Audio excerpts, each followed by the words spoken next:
somebody wants to like a campground for, and it'd be for people who are college. It's a great idea. And it's not just for kids. A lot of adults about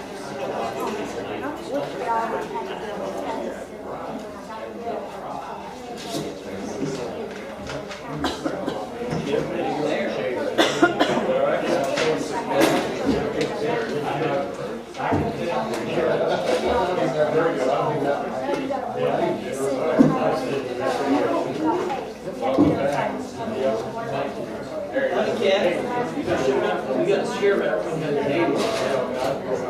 Right there, that's it. Nice thing. I can get you something here. I'll try you. This is what happens every year.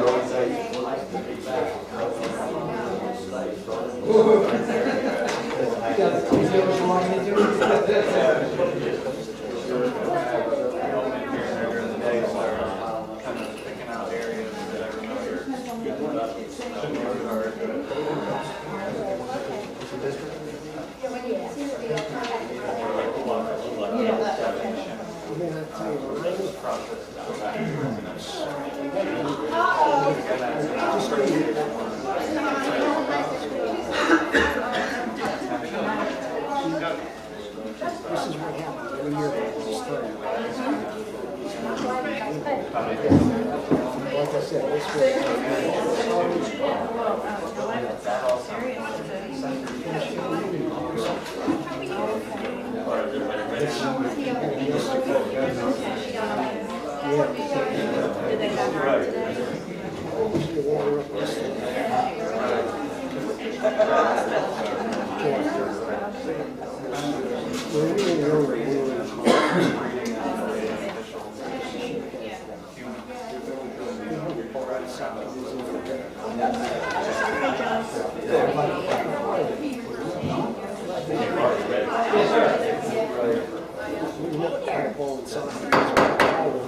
Good evening and welcome to the December 4th meeting of the Loch Ashen Grove Town Council. And we have the roll call, please. Here. Vice Mayor Rafford. Here. Councilman Wilson. Oh, yeah? Councilman Jarrell. Here. Councilman McCain. Here. If you would stand for the pledge, remain standing for the invocation. I pledge allegiance to the flag of the United States of America and to the republic for which it stands, one nation, under God, indivisible, with liberty and justice for all. Heavenly Father, again, we thank you for this beautiful weather we're having. Give us wisdom and guidance in this meeting, and we pray for those that are serving our country overseas. Keep them safe. We pray in your name. Amen.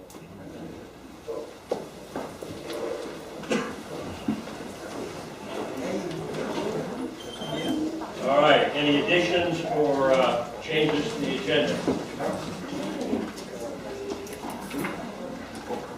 If not, I'll accept a motion to approve. Make a motion to approve the agenda. Okay, we have a motion. Is there a second? Second for approval of the agenda? Yes, okay. Tom seconds it. All in favor, signify by saying aye. Any opposed, same sign. Motion passes. Moving to the consent agenda. Any changes? If not, I'll entertain a motion to accept the consent agenda. I'll make a motion to accept the consent agenda. Okay, Jim makes a motion to accept the consent. Is there a second? Second. Okay, second by Ryan. Further comments? All in favor signify by saying aye. Any opposed, same sign. Moving to committee reports. There's a financial advisory. Elise. The Finance Committee met on November 26th. We approved the November financial, we approved the October financial by 4-0 without any reclasses. The bank balance, ending bank balance was $2.89 million. Through October 30th, the town had received only 1% of our annual revenue budgeted and spent 3% of the expense, while 8% of the year elapsed. Our year-to-date expense exceeded our revenue by $97,000. reduction is really two factors, and both of them are timing. First of all, we haven't begun to receive our ad valorem revenue yet from the property appraiser, and also our waste revenue. And the other thing was that, as you know, this is the month that we go from accrual to cash.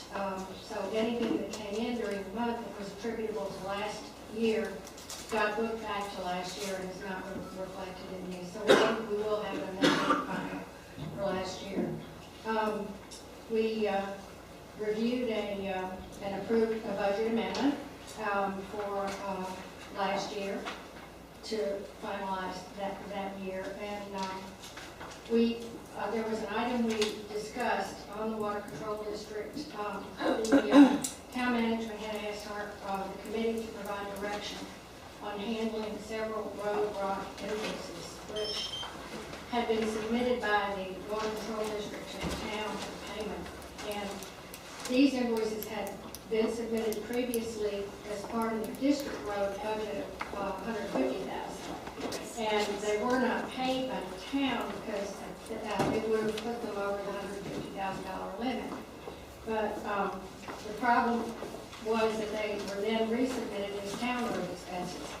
So the committee voted 3-0 with one member abstaining, and that was yours truly, that the invoices should not be paid by the town, and they did not recommend any further action on it. The committee members expressed appreciation for the improvement that we've had in the accuracy of the financials over the past year. Our next meeting was scheduled for December 24th, 2012, and I know you will all be very disappointed to learn that there was no one on the committee that argued strenuously in favor of having that meeting. So our 24th meeting was canceled. That's it, unless you have questions. Okay, any questions? Elise, thank you very much. Do we need a motion to accept? Send a motion to approve the October 2012 financial report. We have a motion to approve, second. Second by Ryan. Any further discussion? All in favor, signify by saying aye. Any opposed, same sign. Passes. Moving to 5A.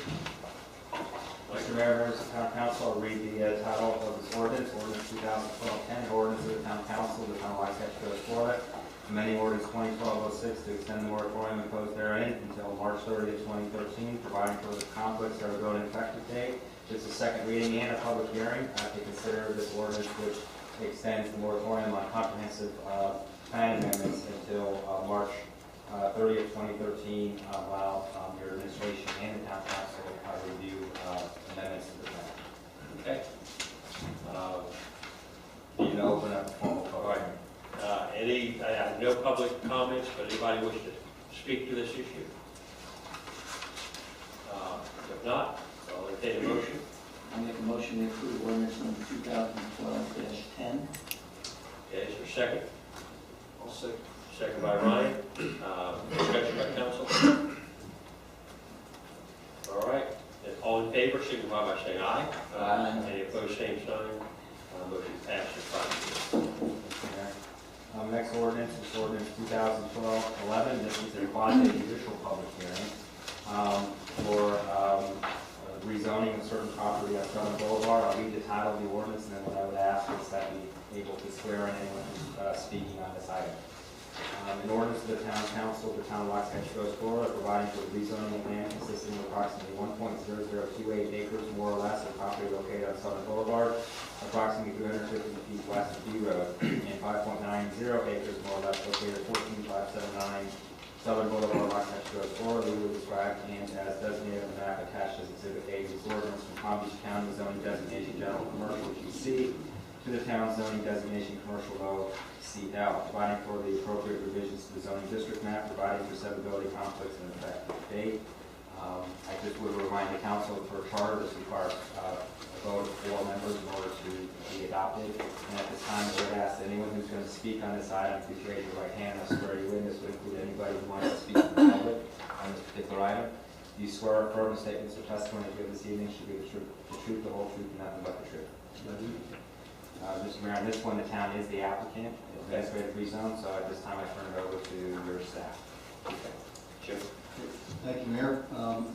Ordinance 2012-11 is a rezoning of the Palms West Plaza parcels, just to the rear of this property. It consists of two parcels, 1.0028 acres and 5.90 acres, for a total of 6.9028 acres, located Sudley Boulevard, approximately 350 feet west of D Road. The owner is the Yees Corporation. The current zoning on the property is CG General Commercial under the Palm Beach County Unified Land Development Code, and the proposed action is an administrative rezoning to change the zoning from a Palm Beach County designation of CG General Commercial to a town designation of commercial low. The Planning and Zoning Board met and recommended approval at its meeting on October 8, 2012, and the Town Council approved ordinance 2012-11 on first reading at its meeting on November 20th. Staff recommends approval of ordinance 2012-11. All right, any public comments on this issue? All right, council, any comments? All right, I'll entertain a motion. Make a motion to approve ordinance 2012-11. Okay, second? Second. Second by Ron. And do we need a roll call vote or just regular vote? Let's do a roll call. Okay, We did it last time, so we might as well do it. all right, got a roll call vote, please? Mayor Browning, Yes. Vice Mayor Rabbit, Yes. Councilman Bolsonaro, Yes. Councilman Carroll, Yes. and Councilman Leeang. Yes. Okay, moving to 6A.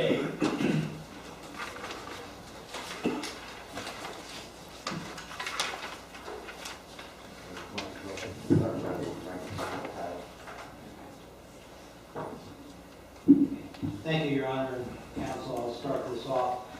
As you know, this particular item, this text amendment was as a result of a code enforcement complaint that we received relative to hay sales. This came before you at some point, and you had requested that staff put a stay on the matter and not take it to the magistrate so that we go ahead and do an amendment.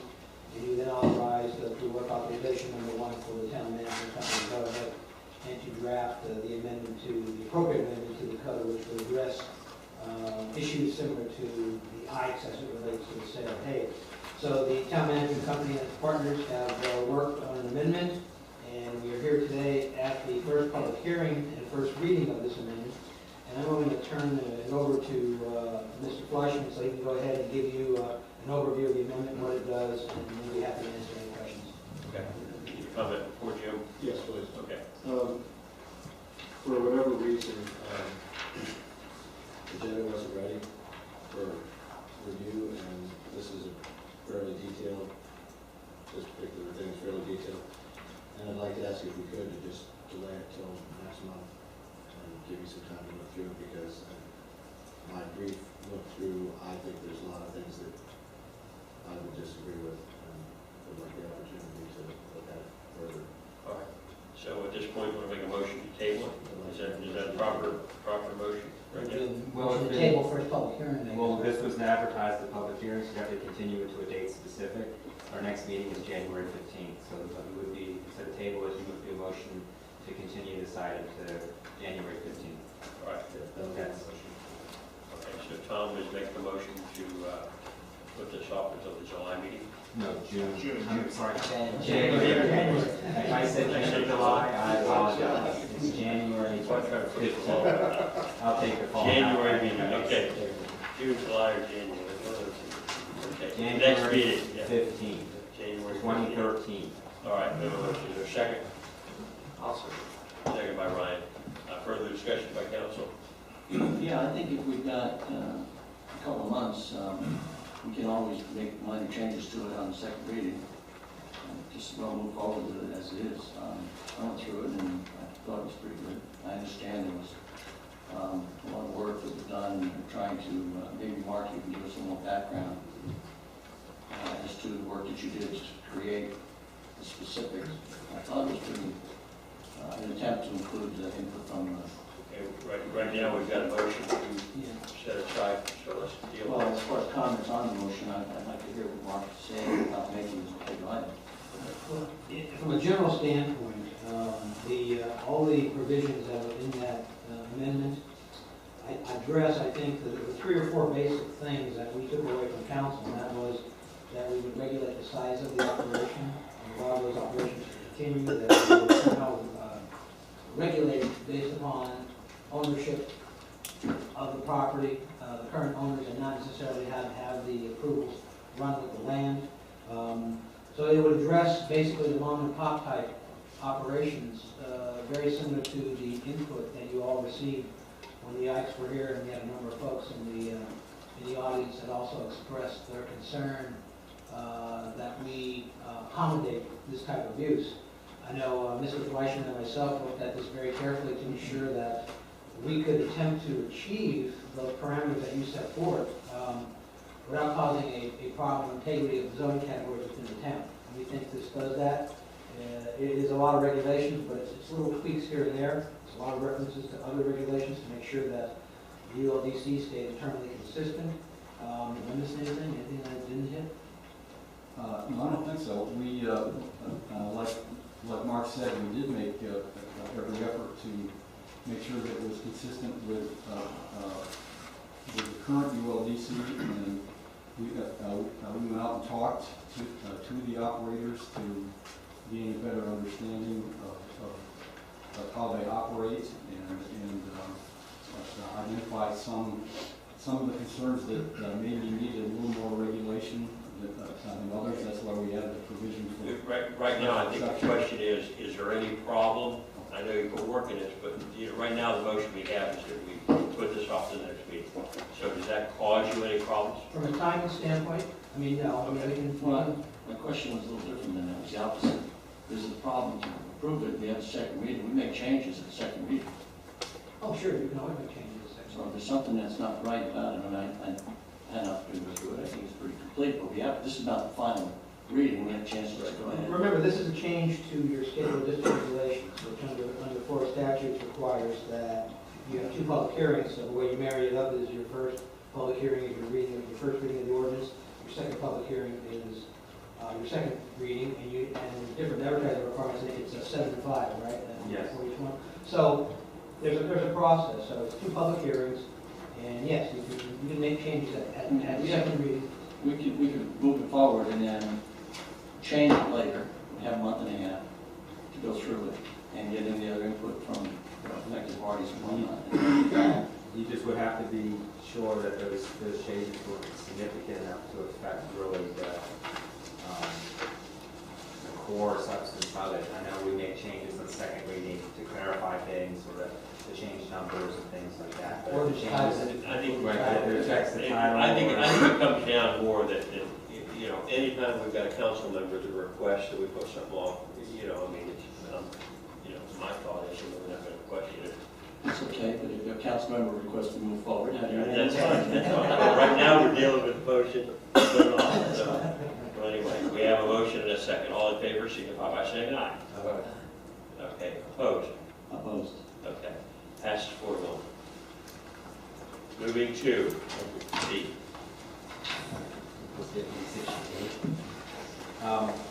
Okay, proposed ordinance 2012-13.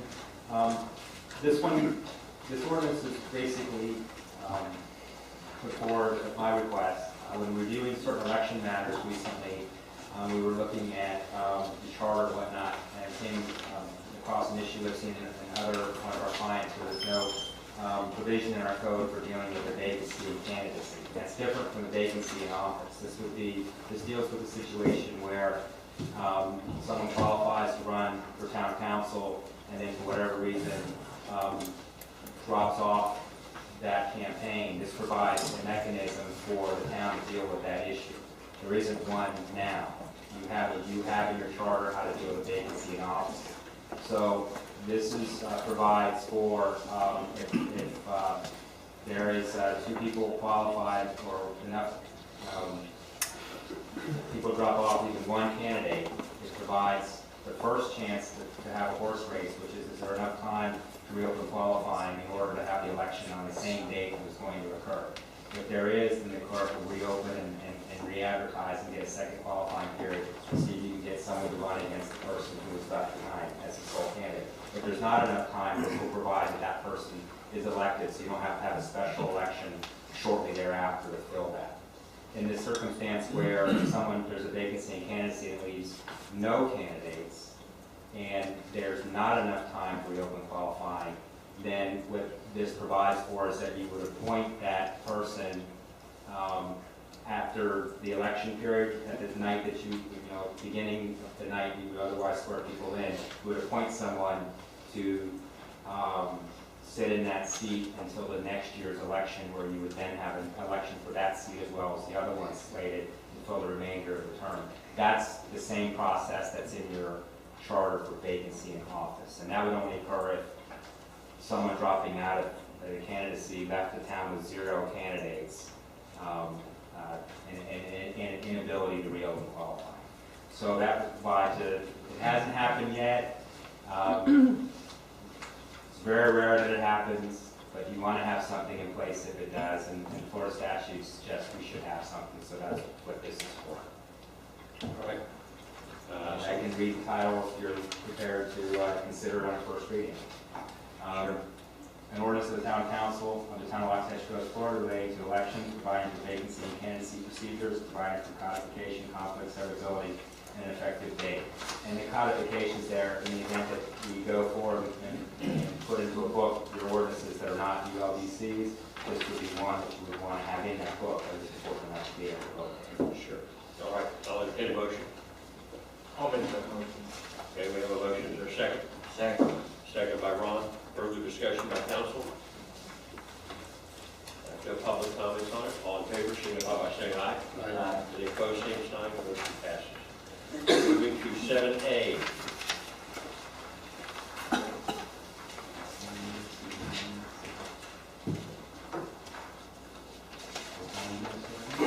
Okay, this is your annual resolution that sets forth the parameters for your upcoming elections. Since this is early because you're not having your second meeting in December, your first meeting in January, and January 15th was too close to announcing the qualifying periods and everything else. These dates are set by special act. This proclaims the election, announces publicly the qualifying, announces publicly the seats that are up for election, and it also has attached to it the agreement with the supervisor of elections to conduct the elections. There are going to be some changes this year for what the role of the canvassing board is going to be. Before we get into this, just to explain briefly, the town's charter provides that the canvassing board is made up of the councilmen who are not up for election and the town clerk. In the past few years, we have by resolution delegated certain duties and authorized the supervisor to act as if she were a member of the canvassing board. Recently, she's taken the position that that's not sufficient, that she needs to be on your canvassing board. We cannot put her on our canvassing board absent a charter amendment, which requires a referendum or a special act. We haven't looked into that mechanism of it. So for the upcoming election, it's going to be necessary for the canvassing board to be at the supervisor of elections headquarters on election night, to be there to review the results of the election that night. That is not an uncommon practice in the state of Florida. It's just been uncommon down here because of the way that the elections have been conducted in the recent past. If the supervisor feels that the elections need to be conducted in this way, we had extensive conversations with her on this issue prior to coming here tonight. And by my explaining this to you this evening is kind of telling you about the fruits of our labor on that issue. So we're going to be working with you in preparing for that evening. You will not be the only ones there. There will be the canvassing boards from every municipality there that evening that have an election. The canvassing boards are made up by different people. They're not all elected officials. Some are, some aren't. But the point is, every city that has an election, that evening, their canvassing board will be down there. We'll have a little table, probably have our name on it, and call it in one by one with the results. But as we learn more, for those of you that will be being the canvassing board, we will, of course, share that. Probably update you in our February meetings as we get closer. So, but in all other respects, in fact, in every respect, this document is the same, except that the way it's being applied is going to be different when it relates to the canvassing board. Okay. Or Sue or Mark, have anything to add on that? I would only add from my standpoint, Sue and Mike have worked very diligently, but it's been a tough process. We've been trying to work some of these issues out, so kudos to them. We want to make sure the election goes as smoothly as we can. I mean, we are in Palm Beach County, Florida, but we can do it. You know, we can't. You don't need to be hanging Chad. I've seen enough of those things. So unless you've got any other questions or whatever, I can proceed to read the title of the resolution. Okay. Resolution 2012-21, a resolution of the Town Council of the Town of Waxahachie Grosse Pointe designating the date, time, and place to qualify and file for the office of Town Council member for seats 2 and 4 prior to the municipal general election to be held on Tuesday, March 12, 2013, pursuant to the Town Charter, Chapters 96(7) to 106 Florida statutes. The election filing period opened promptly at 12 noon on January 29, 2013, and closes promptly at 12 noon on February 5, 2013. Setting filing fees, authorizing the town clerk to appoint election boards for election precinct 6094. Authorizing supervisor elections to conduct a town election and approving the agreement between the town and the Palm Beach County Supervisor of Elections for election services. Authorizing the town clerk or designee to handle certain election matters. Opting out of early voting, providing for conflicts of voting effective date. All right, I'll entertain a motion. Make the motion. Okay, Brian makes a motion. Second by Tom. Further discussion by council members or discussion by council. I think we should budget for pizza. Pizza. Now, how many will we have going down as our canvassing board? Your canvassing board will be Everybody is you not and the town clerk. Yeah. So that doesn't have to be advertised as a meeting in the city? Well, that's one of the things we're going to be going over supervisors, logistics, notice, minutes, documentation. Again, it's done in other places, and I've spoken with some folks in other parts of the state who handle this type of thing from an election office viewpoint, and we'll be able to get the resources we need. If we're, either through our local supervisor or from others who are more in tune with this process. But that's one thing that we're going to be looking for to make sure that we don't run afoul of any of those requirements. Right. All right. We have a motion and a second. All in favor, signify by saying aye. Aye. Any opposed, same sign. Motion passes. Moving to 7B. Mr. Mayor, members of the Town Council, at the request of the Town Council, I prepared this resolution to express support for Palm Beach State College's new campus in opposition to the initiative effort to repeal Town Ordinances 2012-04 to 2005. I don't know if you have any questions on it, but I think it's appropriate for me to read the title for you to initiate discussion on it. This is Town Resolution 2012-22, a resolution of the Town Council of the Town of Waxahachie Grosse Pointe expressing support for Palm Beach State College's new Waxahachie Grosse campus within the town. Strong opposition to the initiative effort to repeal the Town Ordinances 2012-04 and 2012-05, which collectively amended the town's comprehensive plan pursuant to the exclusive proceedings in Chapter 163 Florida statutes, approved the change in land use for the subject property to accommodate the new campus and created special policies to regulate the development of this campus. Urging the petition committee to disband and rescind the effort, advising residents and community of the adverse impacts on the town and its residents and property owners should the referendum proceed, requesting a copy of this resolution to be posted on the town's website and a copy to be delivered to Palm Beach State College media outlets, provided for conflicts that are voting effective date. Okay. All right. Someone want to make a motion? We'll second it. Public comments cards on it. So I'll entertain the motion. Yes. I'd like to make a simple motion, and that is that we reduce the size of this to say that we affirm our vote in favor of the college and leave it at that, rather than all the rest of this. Okay. We have a motion. Is there a second? Pure and simple. Is there a second?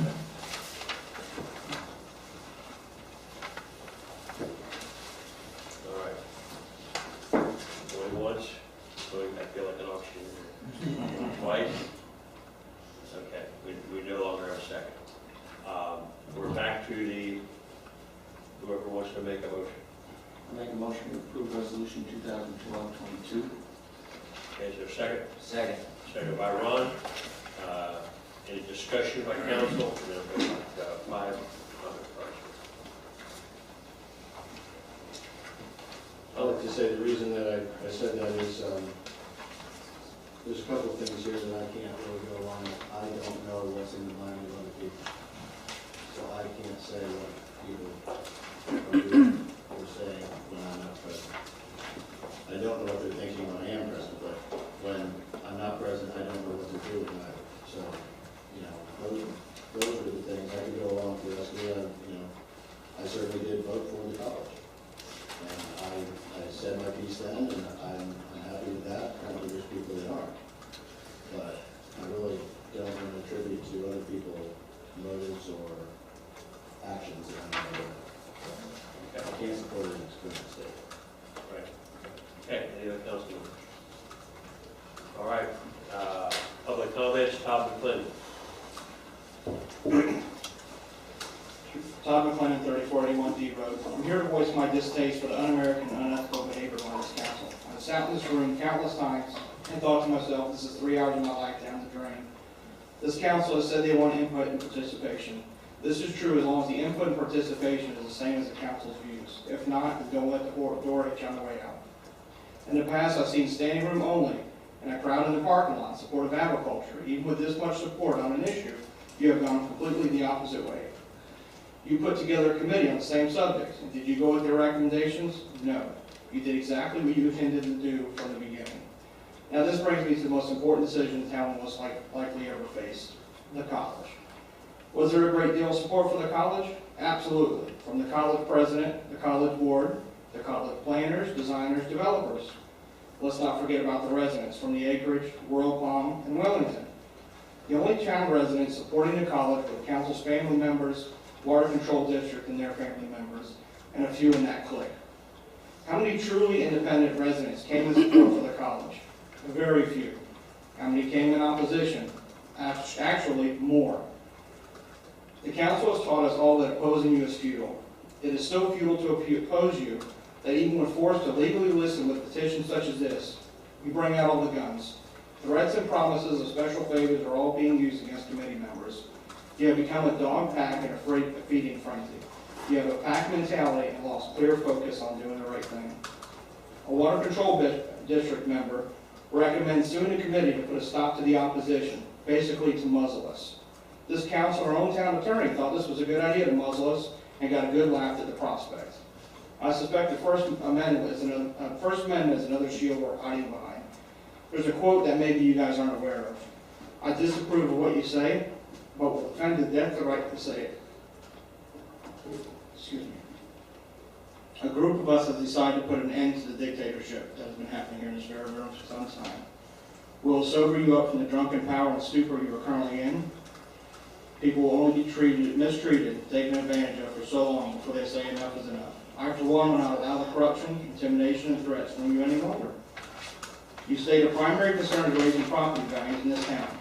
Well, I, for one, put the love of this town above the dollar value of what I can gain from my property. I cannot be bought with the potential of making a nickel like this council has been. Okay, Ken Johnson.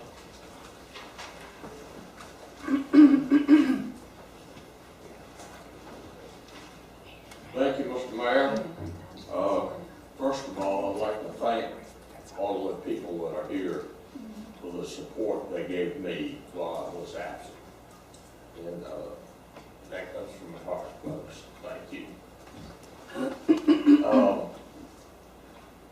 Mr. Mayor and Council, I'm here tonight to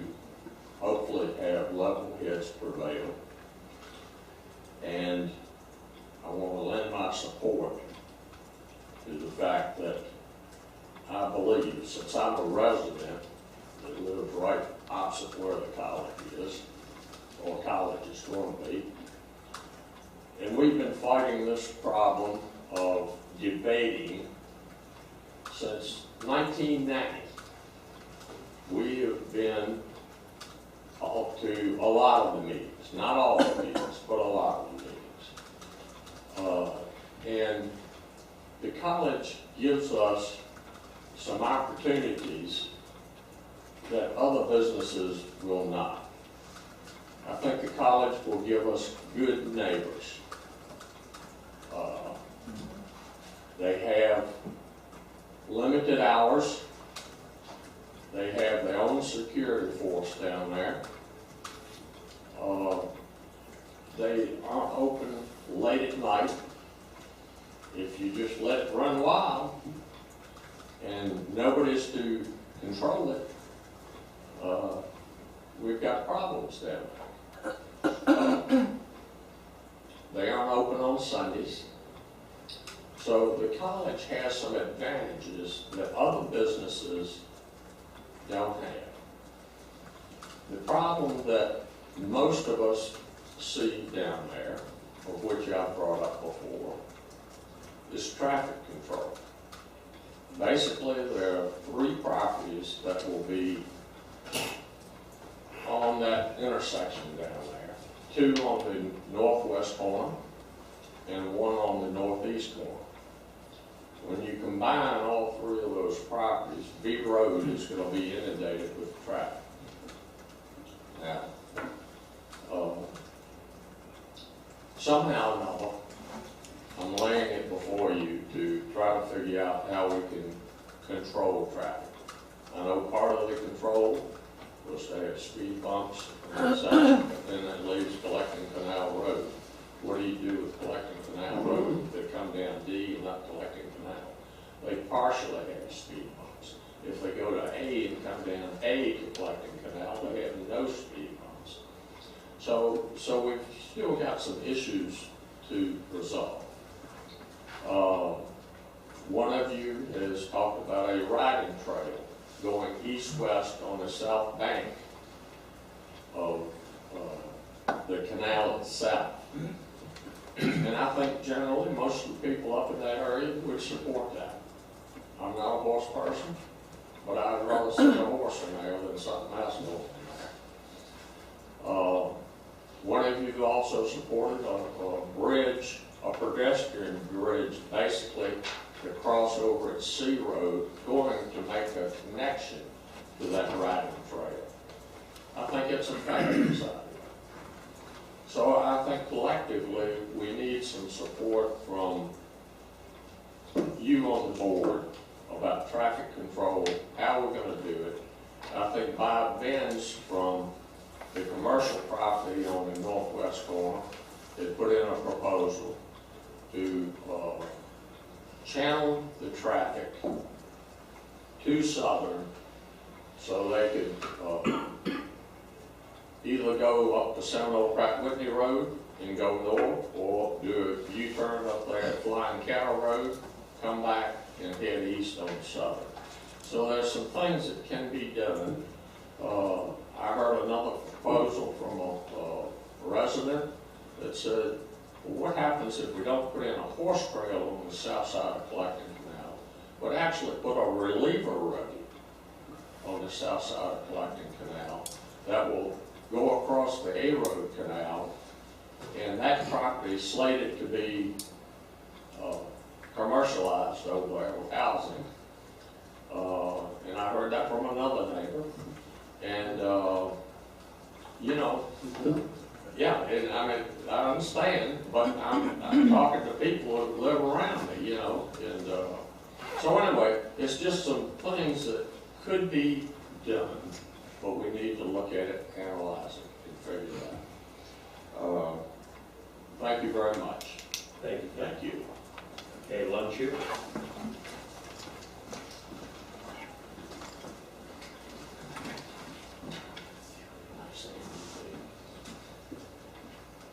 Mr. Mayor, council members, Luke Chiu on B Road. seems like deja vu again. We're facing the same issue, which was a history. Good. If you don't know history, we don't know the future. That's a good idea to reinforce the support of the college. Education, again, I want to reiterate, is our future. I know most of the people in this room are coming from out of state. I personally from out of country. I came to this country for education. I finished my college in Hong Kong. I came here for my double master's degree many years ago. My kids went to US for education. I wish we had a program in here that could keep them in town. So I really appreciate, again, your support. The reason that the United States has a lead and edge in technology, in science, in economics all over the world because we have enough education and research in this country that draw a lot of well-educated people in here. This is very important to us. People are dying to have a college in the locality. So I think this is like a fortune falling on our lap. Don't let it go. And then regarding other issues like traffic, there's something that we need to resolve. Those are minor issues we could address. But don't let the tail wag the dog. Remember that. And it's important that we have the priority, we have the future, we have the vision, focus on it, stick to the principle. If there are minor hiccups, deal with it. Traffic control, growth control, we could handle it. We have a lot of engineers in town in the state to help us out. Those are not our issues. Thank you. Thank you, Little Chu. John Ryan.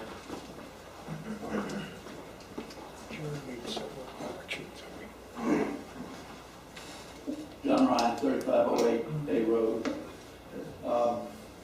I think the problem I have with this petition at this time is that there's been over a year of workshops and town council meetings to discuss the college, the pros and cons. With all of that input, the town council acted. We've been advised that there is a Florida statute that questions the legality of using a referendum in an attempt to change an already approved ordinance. In addition to those problems, I think there's a tendency when a neighbor asks you to sign something, you accommodate them by signing it, particularly if they only give you some pablum positives like, oh, we want to keep this a rural community. We aren't going to tell you the alternatives that have been looked at and why this is more favorable. They're not going to tell you the kind of money that the town could be forced to spend on legal issues and possibly even having to buy the property.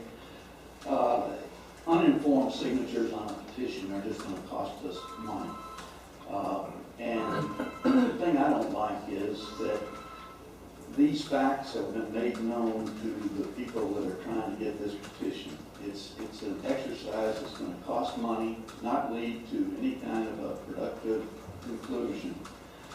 And I think it's really something that we're not trying to stifle anybody's right to speak, but they've had plenty of rights and time to speak and make their positions known. And right now, this is costing us legal time. It did proceed to the point where we had to have a referendum election, and we only need a couple hundred signatures to get a referendum election. That's another few $1,000. And then if not many people come out and vote, and there are problems associated, with the approvals that have to be justified, the ordinance approvals that have to be justified in court, you're talking about spending all of our money for a purpose that I think has been adequately answered. And it has gotten publicity, and there have been public presentations of pros and cons. Some of them as recently as today in the Palm Beach Post, and some as recently as last week in an editorial from the Town Crier. So I think that if the resolution is adopted, maybe it would be a positive encouragement for the people behind the petition to rethink what they're doing, because none of us like other people spending our money needlessly. Thank you. Thank you, John. Romino.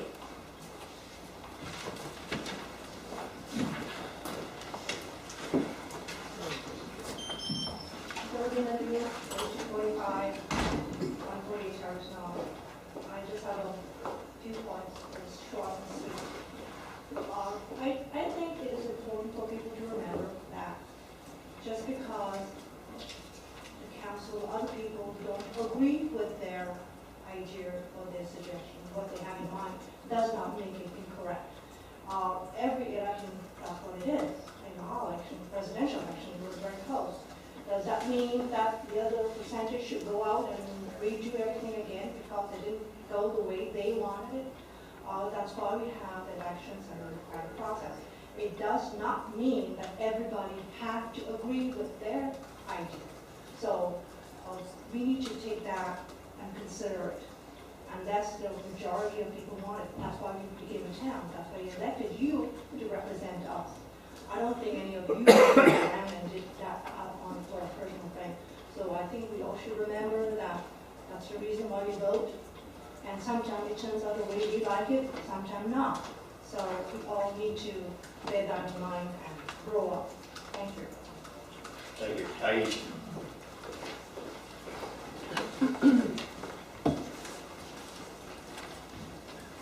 Thais Gonzalez, 13090 Raymond Drive. I'm here only today to make a couple of, to clarify a couple of things. First of all, I want to say to everybody that is saying that why are we doing this list? I'm sorry, I get a little nervous when I get up here, but people are asking, why are we doing this now and we didn't do it before? We tried to do it before. And as Mr. Gerald stated on Palm Beach Post today, said, the residents' voices were being heard. We just didn't agree with them. So we did try to tell you what we felt. And just a note, I wanted to make sure that everybody knows that when you guys approved the college, there were more people, more comment cards from registered voters of Waxahachie Groves against it than in favor. There were 28 in favor. Okay, you want to listen or are you going to shake your head? I'm listening. Okay. I'm listening. There were 28 registered voters independent. Waxahachie Groves. There were 30. Some of them voters, some of them not. Friends and relatives of you guys. 30 of those. There were some doubtful ones because there are a couple of last names that are misspelled. I thought that was kind of weird. And there were 79 from people of Wellington, Royal Palm, Lake Worth, everywhere. I was told, actually Mr. Gerald said, that people that are not registered voters of Waxahachie Groves don't really have an opinion. So why did you guys bring all of these comment cards from people from Wellington and other places? So if you count the registered voters, independent, not counting your friends, neighbors, and family, there were 28 that voted in favor and 31 against it that day. I just wanted to make that clarification. And one more thing, for people who like to educate themselves, there is Florida Statute 163.3167, number 8. An initiative or referendum process in regard to any development, order, or in regard to any local comprehensive plan amendment or map amendment, is prohibited. However, any local government charter provision that was in effect as of June 1st, 2011, for an initiative or referendum process in regards to development or in regard to local comprehensive plan amendments or map amendments may be retained and complement. Thank you. Thank you. Howard Warren.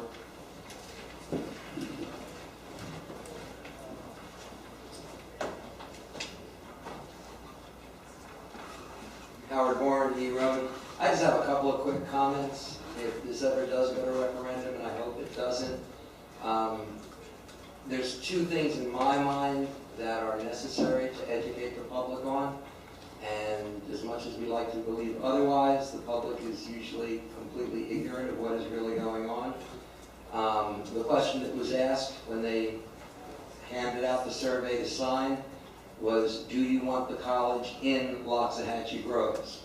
Now, from a legal standpoint, of course, it's in Loxahatchee Groves. But from a reality of what effect it's going to have on the residents, it's not in Loxahatchee Groves. That's the operative word. It's on the outskirts. It's along Southern Boulevard. And that point needs to be stressed. I think that stressing that it'll be a place for our children to be educated is not a good point. I don't have any more children that need educating. They're all gone and they're all finished, thank God. But I still want the college here. And so don't try to sell it to me and the hundreds of people in the Groves that don't have children that need to be educated at this point, because it's still a concern to have good neighbors, like Mayor Browning said. That's the major point. And also, again, it's not in the Groves. It's on the edge of the Groves along Southern Boulevard. Thank you, Howard. All right, that's all the public comment cards I've got. Any other comments by council members? Okay. We have a motion and a second. All in favor, signify by saying aye. Aye. Any opposed, same sign. Okay. We have four ayes, 4 opposed. All right, moving to 8, administrative update.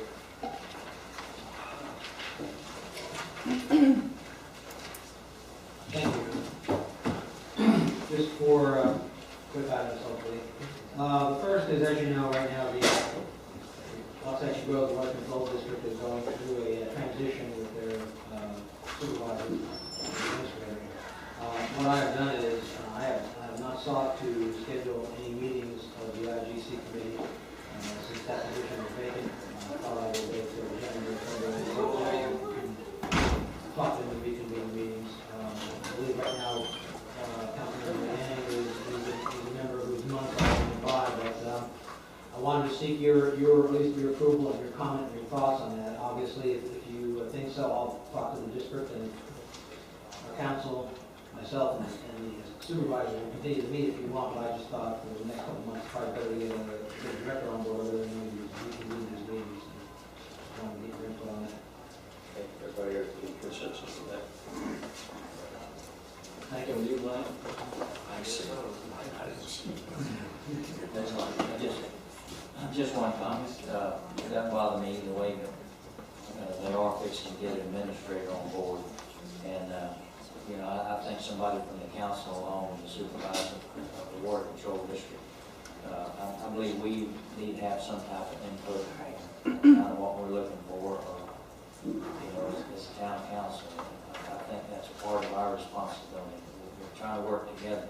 They could be discussing what we're looking for in a administrator, but you know, that's just how I feel about that. In You other mean, words, council member and myself having an exchange with the supervisors in terms of what the council would like to see? well, no, a better communication, a working relationship.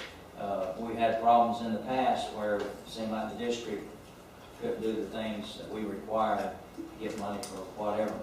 Okay, I think it would be nice to know that the person coming in, you know, had the qualifications, that the working relationship would be good with the town, that they wouldn't have the same problems that the last administrator had. I just think that we need to communicate that together as a team prior to that person.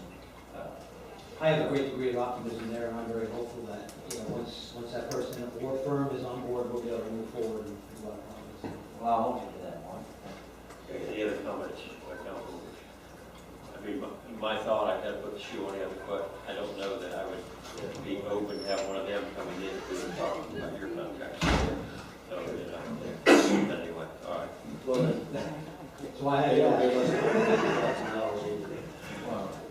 Okay. Council may remember our last meeting, we did have a discussion relative to the boards and the FAC. Mayor, I just wanted to advise you that we did get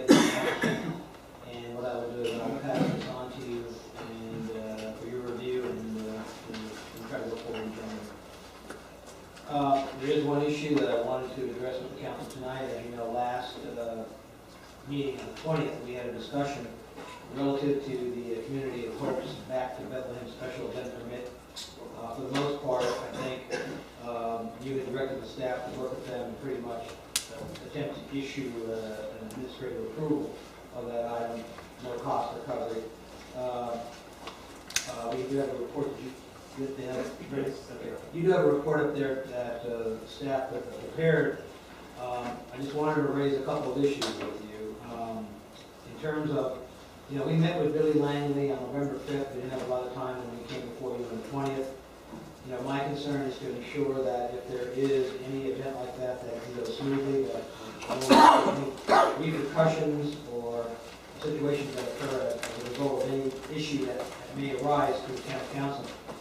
In this case, and I apologize, we were up against the gun trying to get this to you, so I'm sorry we got it to you today, but basically, you see the report, there just are a couple of things. We've indicated that it's a conditional approval, and we want to bring it to your attention because there were a couple of matters. One of the biggest ones, of course, was that our requirements call for them to go ahead and to get a performance bond, and they flatly refused. So, I can't say that they're 100% copacetic with the code because of them refusing to go ahead and meet that requirement. Secondly, Hold on just a second, Mark. Tom. Performance bonds are not the easiest things in the world to get. And usually they require somebody to do a personal guarantee, which I can't see who in the church is going to do. That could be part of it. It's a very difficult thing to achieve. I mean, if there's something where they can put up a cash bond with us or something like that to cover whatever we're talking about, but to get the performance bond through an insurance company and all that, is not the easiest thing. I understand, but different arguments, code still required, so I'm just reporting to you what I recognize what you're saying. We also recommended approval with two conditions. The first condition was a confirmation of the presence of the Palm Beach Sheriff's Office deputies for all traffic management must be provided. At the time of this final revision, the only further evidence provided was an invoice from the PBSO. Lieutenant Combs confirmed that the request was made through deputies, and an invoice was sent, but the confirmation of deputies could not be provided until they received payment. The second item was that there was some concern about traffic during the peak hours. So one of the things that we thought was we asked them to move the event on Friday from 7 to 7:30, just simply 1.5 hour later to get past the peak requirements, to reduce the traffic congestion. And we received an issue from them again. Now they felt their signs at 7 and they weren't meeting, they didn't want to meet. Additionally, there's an issue with a road that will have to be cleared up at some point in time, but for right now, we decided to not make this an issue, and that's in the report. The point I had staff convey to Community of Hope is that in 5 or 6 months, when the town has this issue resolved as it relates to the special permits and the special event type permits, we're gonna be dealing with this from a much stronger standpoint that we're gonna want them to be able to comply. They've kind of taken the position that there isn't a lot of time, and we've indicated, yeah, that's not in your favor. There isn't a lot of time. We're not trying to be difficult. We're just trying to make sure that we cover the town's interest in this, and I hope they have a great event. So what I wanted to do is let you know that this basically is an approval, but it's a conditional approval based upon some concerns we have in which that they're not willing to meet. So I just wanted to get that on the record to make you aware of that. Staff would be happy to answer any questions. It's number one, and maybe I'm thinking wrong, but I thought we had voted last meeting to approve the event. To approve it with our administrative I review. thought it was to approve the event. Okay, with your, all right. It was to Work together? get an approval through an administrator to review the issues, but it wasn't, and that's why there was issue cost recovery discussed, because there was going to have to be some review by staff on that item. All right, and I guess, my thing is, we have to do performance bonds in the construction jobs, because we're performing, we're trying to fulfill a contract, and there's a performance bond that says if you don't, there's, a recovery. Can I point something else out too, is remember the issue that you had a year ago, what came up again, and that's what you've been acting consistent with your direction of administration is, these special event permits require special exceptions. The special exception requirements have that performance bond listed in the site plan and everything else. When you did your ULDCs, there was discussion about that, and the council at that time felt you wanted the formality of that process so that you could be sure that these special events that were some larger magnitude had more formal review process by the town. Since then, it's been realized that it was, again, it came up last year, that there are some events that don't need to go to that level of review.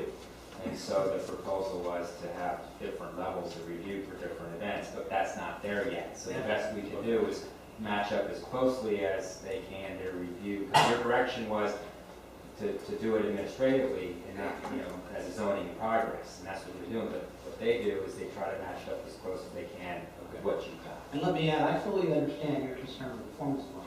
And what I want to get on the record is that it's not just a performance bond. The way the code reads, it's before any permit for an outdoor event is issued, a performance bond or similar security. So there is some room to look at another vehicle, another form of security that, as Councilman Golson indicated. I want to get that on the record, because it's just not that strict that it has to be a performance bond. But what we were hearing is, no, we don't want to do that.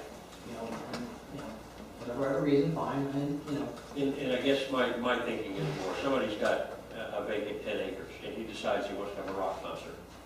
I think it's very important that there's a performance bond there. We're in this situation, I think we've got to take it, this is a neighbor that owns a facility, and it has their insurance, and they're a neighbor, and it's not like they're charging money, they're not making money on this thing. It's just the opposite, it's a service to the community. So maybe in the future, we just need to look at this differently and maybe be able to evaluate, because I'm gonna take this differently than somebody that says we're opening our facility up, for 10,000 people and we're gonna charge them $20 a head to come in for, I think that's where you have to be careful that you're covered. I have to agree with you. I mean, there's a big difference between a religious event such as this and, like I said, rock concert, bluegrass festival, or a mud fest, or whatever we want to do. And I can see in those cases, because it is a commercial activity, that this is, being nonprofit, I really think that we should sort of do what we can to accommodate them in this case. And I understand the distinction, I understand where you're going, I'm just saying, I don't think when you have an event, like when you have special events like this, and you have a code, you're a municipal corporation, you have to be careful to cover yourself. It doesn't matter who the user is, if something happens, you have a ramification against the corporation, so when you're looked at, you gotta make sure you're doing it pursuant to your code. Not, their church, they're just going to do what they want. Well, what do we have to do?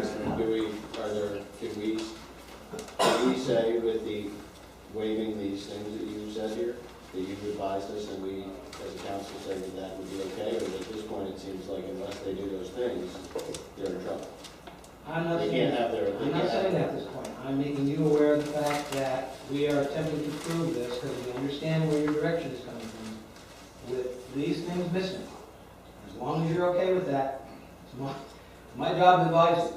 So you're saying with those things I'm not missing, making you're policy. approving it? If we say it's okay to have those things missing? If you're willing to approve it based upon these things being missing, Here's part of my concern. Right now, there's events that are scheduled on Okeechobee that there has been no request for permit. I see on a marquee on a certain thing that there's going to be a Christmas Eve bash on Okeechobee at a certain facility, and there's been no request. They just do it.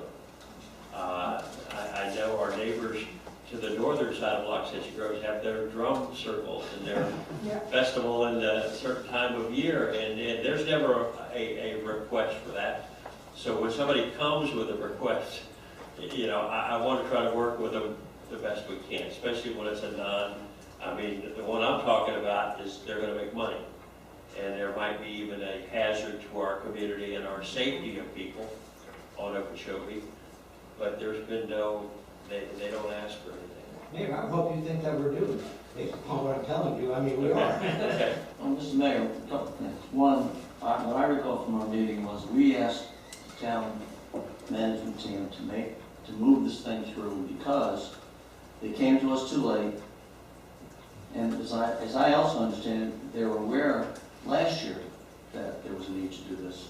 But this year, there's been some changes in assignment of the project, but they still came to us late, and what I believe I understood was, in light of our documents, they were going to be in trouble having it. I told the town staff, I don't know what you were thinking, but I told the town staff that I wanted them to find a way to move this forward, but it doesn't mean that you put us in either any kind of jeopardy or otherwise. If the recommendation is that we have something that satisfies, quote, the bond issue, then performance bond, then we ask for that. And if somebody says, no, I'm not going to do that, I don't understand that. I don't. If there's an alternative, if it's something you can't do in a short period of time, then that's part of what we're trying to accommodate. So I felt like we were asking to accommodate, and we did it because it was this kind of event. We did it because it was primarily not a moneymaker per se. We did it because we've already done it because of the reasons that you reiterated, to move this along and make sure it happened. But if there are certain things that are to protect the town, whether anybody else ever comes to us or not, and this is the only one, does not mean, I don't want to say, well, it's okay if nobody else comes, therefore, let's not have any requirements for this. Let's do that more directly. Let's take our ULDCs on head on and say, let's scratch this whole section out, but not do it on a one-by-one basis, because then you put yourself in a position that you are selectively enforcing our documents, and you can't do that. So I think we've already stretched ourselves by saying, let's move this through. And I think it sounds to me like if you need an invoice paid to the sheriff's office, that gives us a confirmation that they're going to have the sheriff's there. They should do that. And if you need some kind of, if you can't get the bond specific, but you can use something to substitute, then let's just do that. I don't understand the reluctance on their part. I thought they were very happy that we were trying to move this through. So I'm surprised we're getting this myself. But I don't, as a council member, I didn't think we could just carte blanche. Go ahead, it's okay, whatever they want, we're going to do. I thought more of what I understood, I'm hearing is what we agreed to. But I think we can do it. And you know, what's the alternative? And we say, here's what you got to need to do. Pay an invoice. And refuse to, and that's holding up getting this document from the I guess at the same time, I'm thinking and this is not the first time, we've had it several years, they've always had the sheriff's department there. So I mean, it's never been a problem before. So I guess I'm looking at previous track record, you know, and every year it gets a little bigger, and I can't imagine them not doing it. They've committed to having a sheriff deputy there to do this, you know, and the sheriff's department to do it. And there is a matter of trust based on previous performance, I guess is what I'm saying.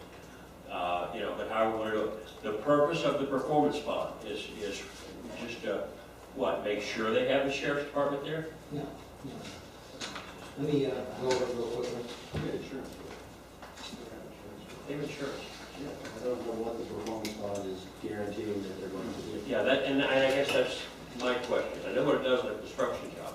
Section 80025K of the town's code recalls that before any permit for an outdoor event is issued, a performance bond or civil security acceptable to the town and naming the town as the beneficiary in the sum of $1,000 shall be executed by the applicant as principal and a surety company authorized to do business in the state of Florida on the list of the United States Treasury. Such security must be approved by the town attorney and shall be in effect for the duration of the outdoor event and for 6 months subsequent to the end of the event.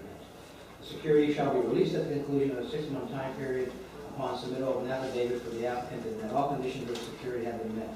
The condition of such security shall be that the applicant shall fully comply with all provisions of the town of Luxembourg Gross Code of Ordinances and all county, state, or federal laws regarding the sale of goods that are permitted. The applicant will pay all judgments rendered against said applicant for any violations of the laws. Okay. I have never heard a more ridiculous thing in my life.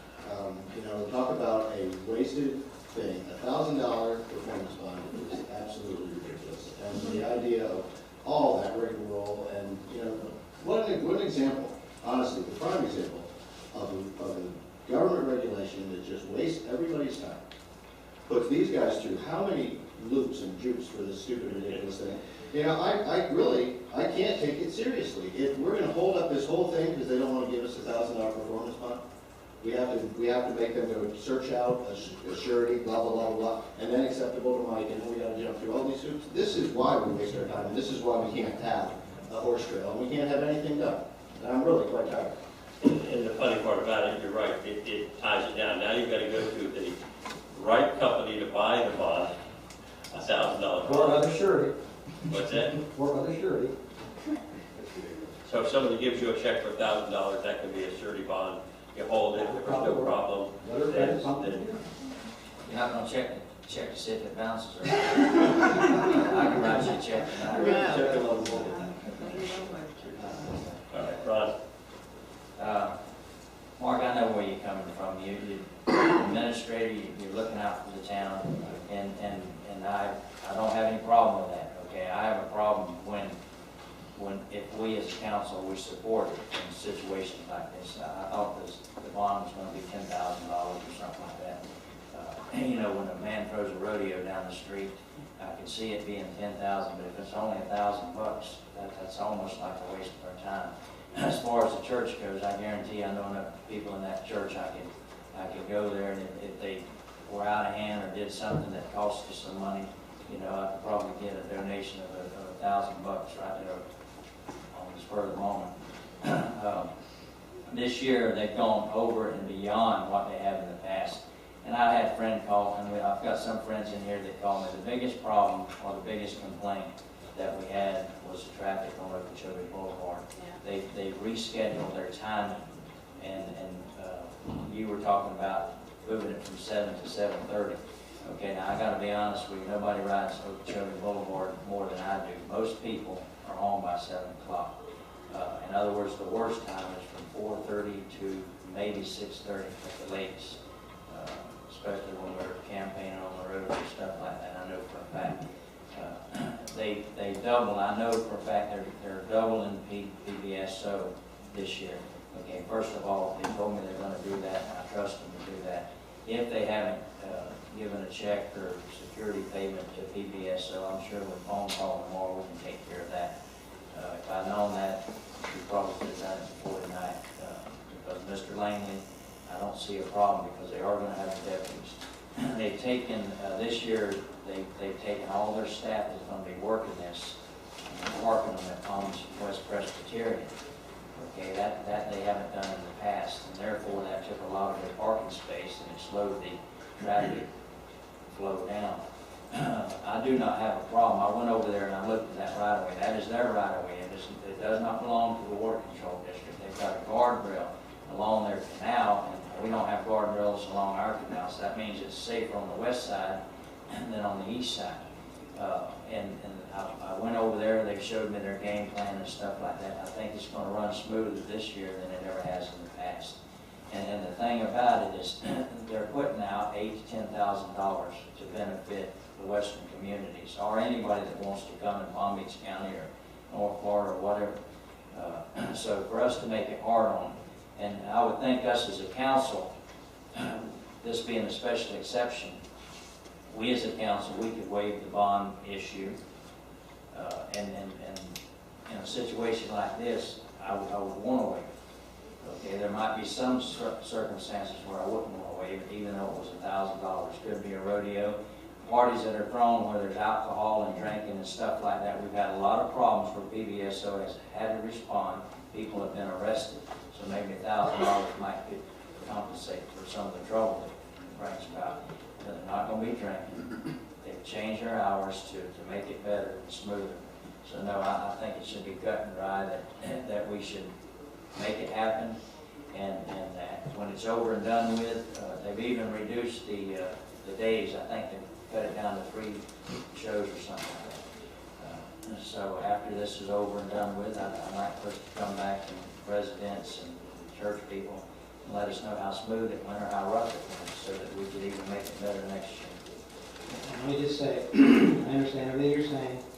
I'm not here trying to persuade you to not approve this. All I'm trying to do for the record is indicate that we have done what we need to do. The We know the code is bad. We know we have to change it. I'm sure that's one of the first things you're going to ask me to take up with the ULDC review committee.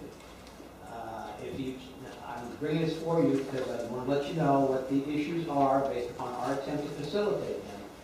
And if you're so inclined to waive those issues, I think the county attorney will apply and probably tell you you can do that. I want to speak for him.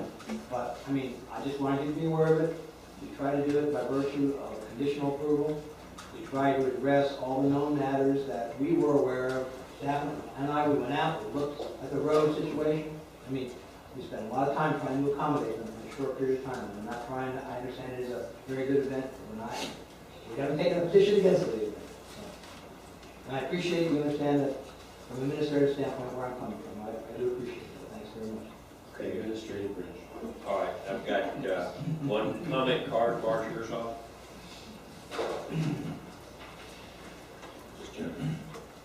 Marge Herzog, A Road. When the Loxahatchee Groves landowners does any work in the canal areas, we were always asked by our insurance company to provide a safe, harmless, and I would think that that would be sufficient. I mean, we had to provide $1 million safe, harmless when we pick up bottles and cans in the canal. So I'm sure their policy could provide a safe, harmless, and cover that bond issue question. Thank you, Marcia. All right. So what do we need to do tonight? Well, I guess we're presenting a report. It's almost like a receive and file. They need to. Yeah, I mean, unless you're gonna, I guess what's gonna happen is, the way I would interpret, unless you say otherwise, it's been reported to you that it's approved without the bond and with the current documentation about the DSL. Unless you direct administration otherwise, that's the approval, and that's it. I'll entertain. We need to entertain a motion. Unless you're gonna do anything else, and it's gonna stand approved with those two, because those are the only two items lacking. All right. Everybody all right with it? Okay. Moving to. Mayor, one more item. Let me at least end with some good news here. I'll just read you, we received a letter on November 26th from the Government Finance Officers Association. I'll just read the first paragraph. It says, "Dear Mr. Cutney, we are pleased to notify you that your comprehensive annual financial report, CAPR, for the fiscal year ending September 30, 2011, qualifies for a certificate of achievement for excellence in financial reporting. Certificate of achievement is the highest form of recognition in government accounting and financial reporting, and its attainment represents a significant accomplishment by government mismanagement." So we were able to accomplish that. I would like to thank my fellow helpers at Under Management, and of course our accounting firm, and Hope, they've also helped out. So that's good news for us. And with that, that ends my report. Okay. Mark, we've got a couple members from the American Legion, but I think they were under the understanding that you speak tonight. Are you aware of anything about that?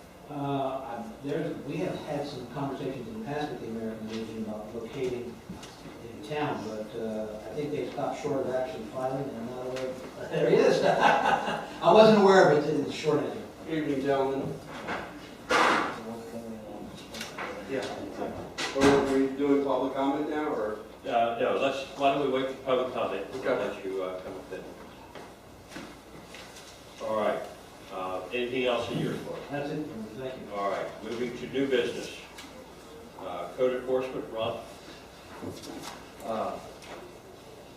Probably most of us here are aware of what's going on with this mulching and chipping businesses we've got in Loxahatchee.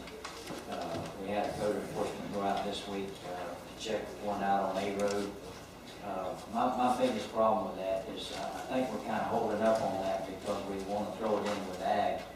Okay, I just don't consider that ag for the simple fact that this mulching, the vegetation and stuff, is not coming from the property or Loxahatchee. It's coming in from landscape businesses doing work all over Palm Beach County. They're bringing it into Loxahatchee, they're dumping it. Now they're bringing asphalt in and they're dumping it by the truckloads.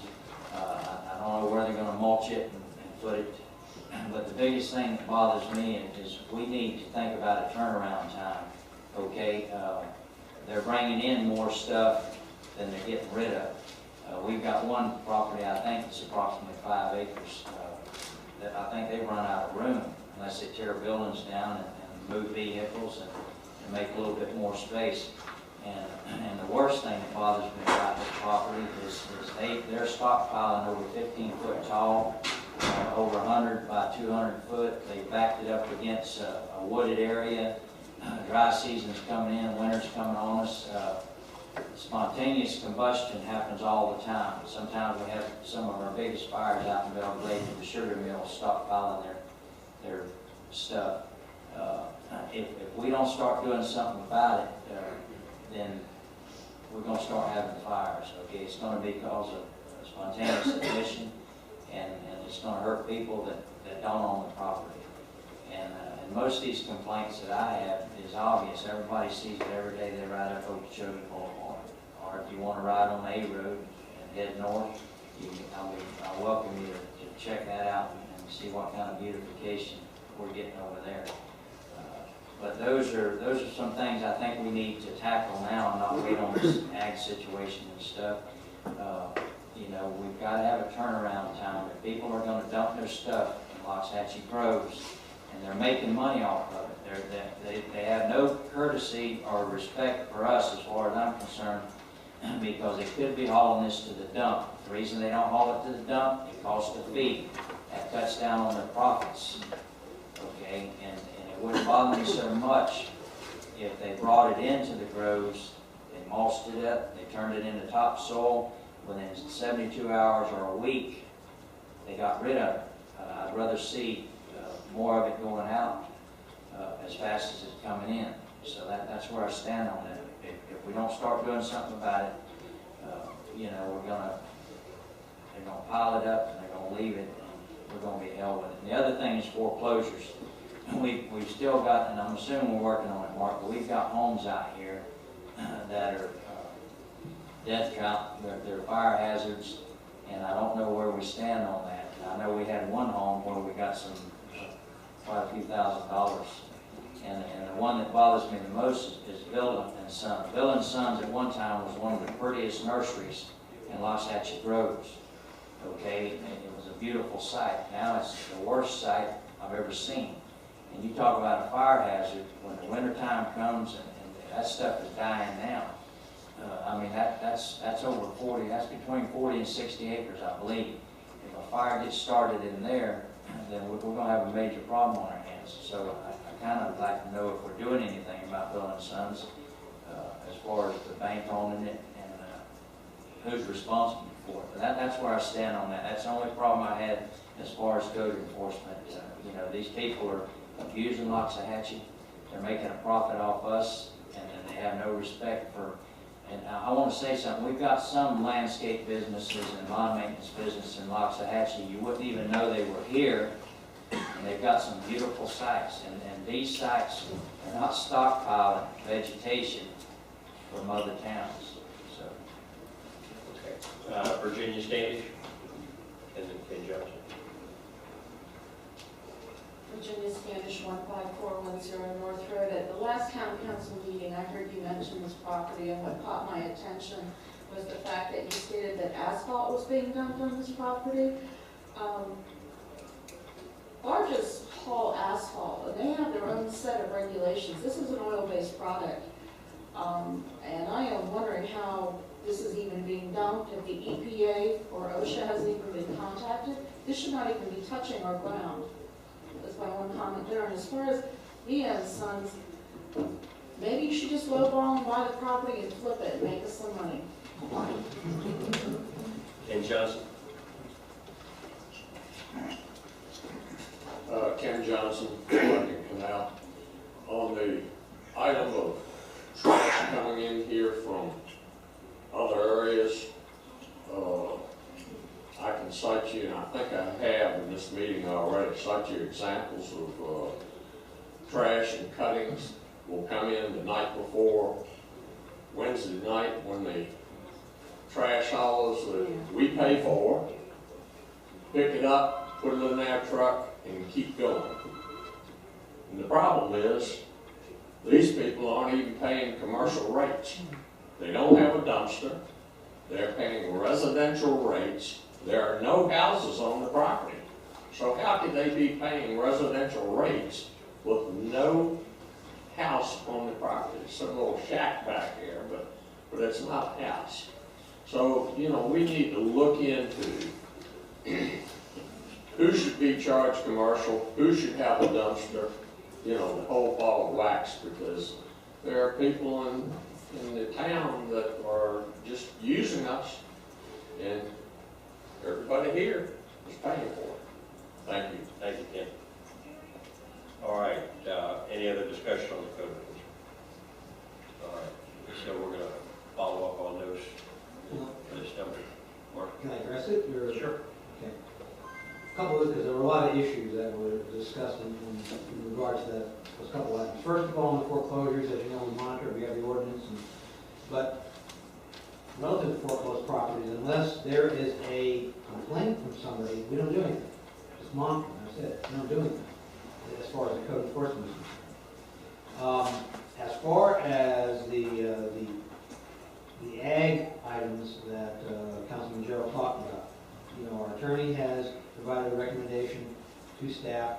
We have the AGO that's currently being reviewed by the Attorney General. I think it was a good idea. Now, obviously, if you want to give us direction to pull, you know, some of those out individually and look at them, I'll be happy to do that if that's your direction. I will tell you, we have been doing the enforcement, we've been doing the investigation on that property, but I do have to drop back and just caution council that one thing to remember, in Florida, the code enforcement process is not pretty, it's not quick.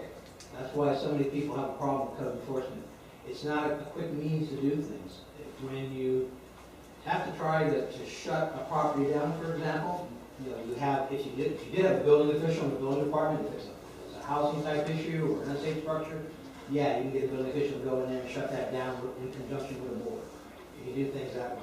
Nuisance abatement type thing, you should have a board, a whole set of regulations for that. If you're talking about some other action that's going on that may do imminent harm, then you're probably looking at injunctive relief. And the attorney can tell you that's not easy, it's costly.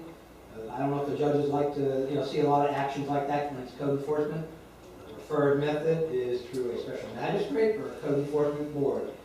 And I say it's not pretty, it's because the idea is not to make a profit, it's to ensure compliance, and compliance doesn't happen quickly, because once you put your case on, once you get your violation in judgment, then you're filing a lien, then you have to go through that process and see, and so things don't happen quickly, and that's my only caution. So it's tough. I know the councilman and I talked, you know, several times on that, and you know, other than taking noise readings and maybe going out, I mean, our code officer went out, talked with the gentleman, try to see what he could do. There was a meeting on site.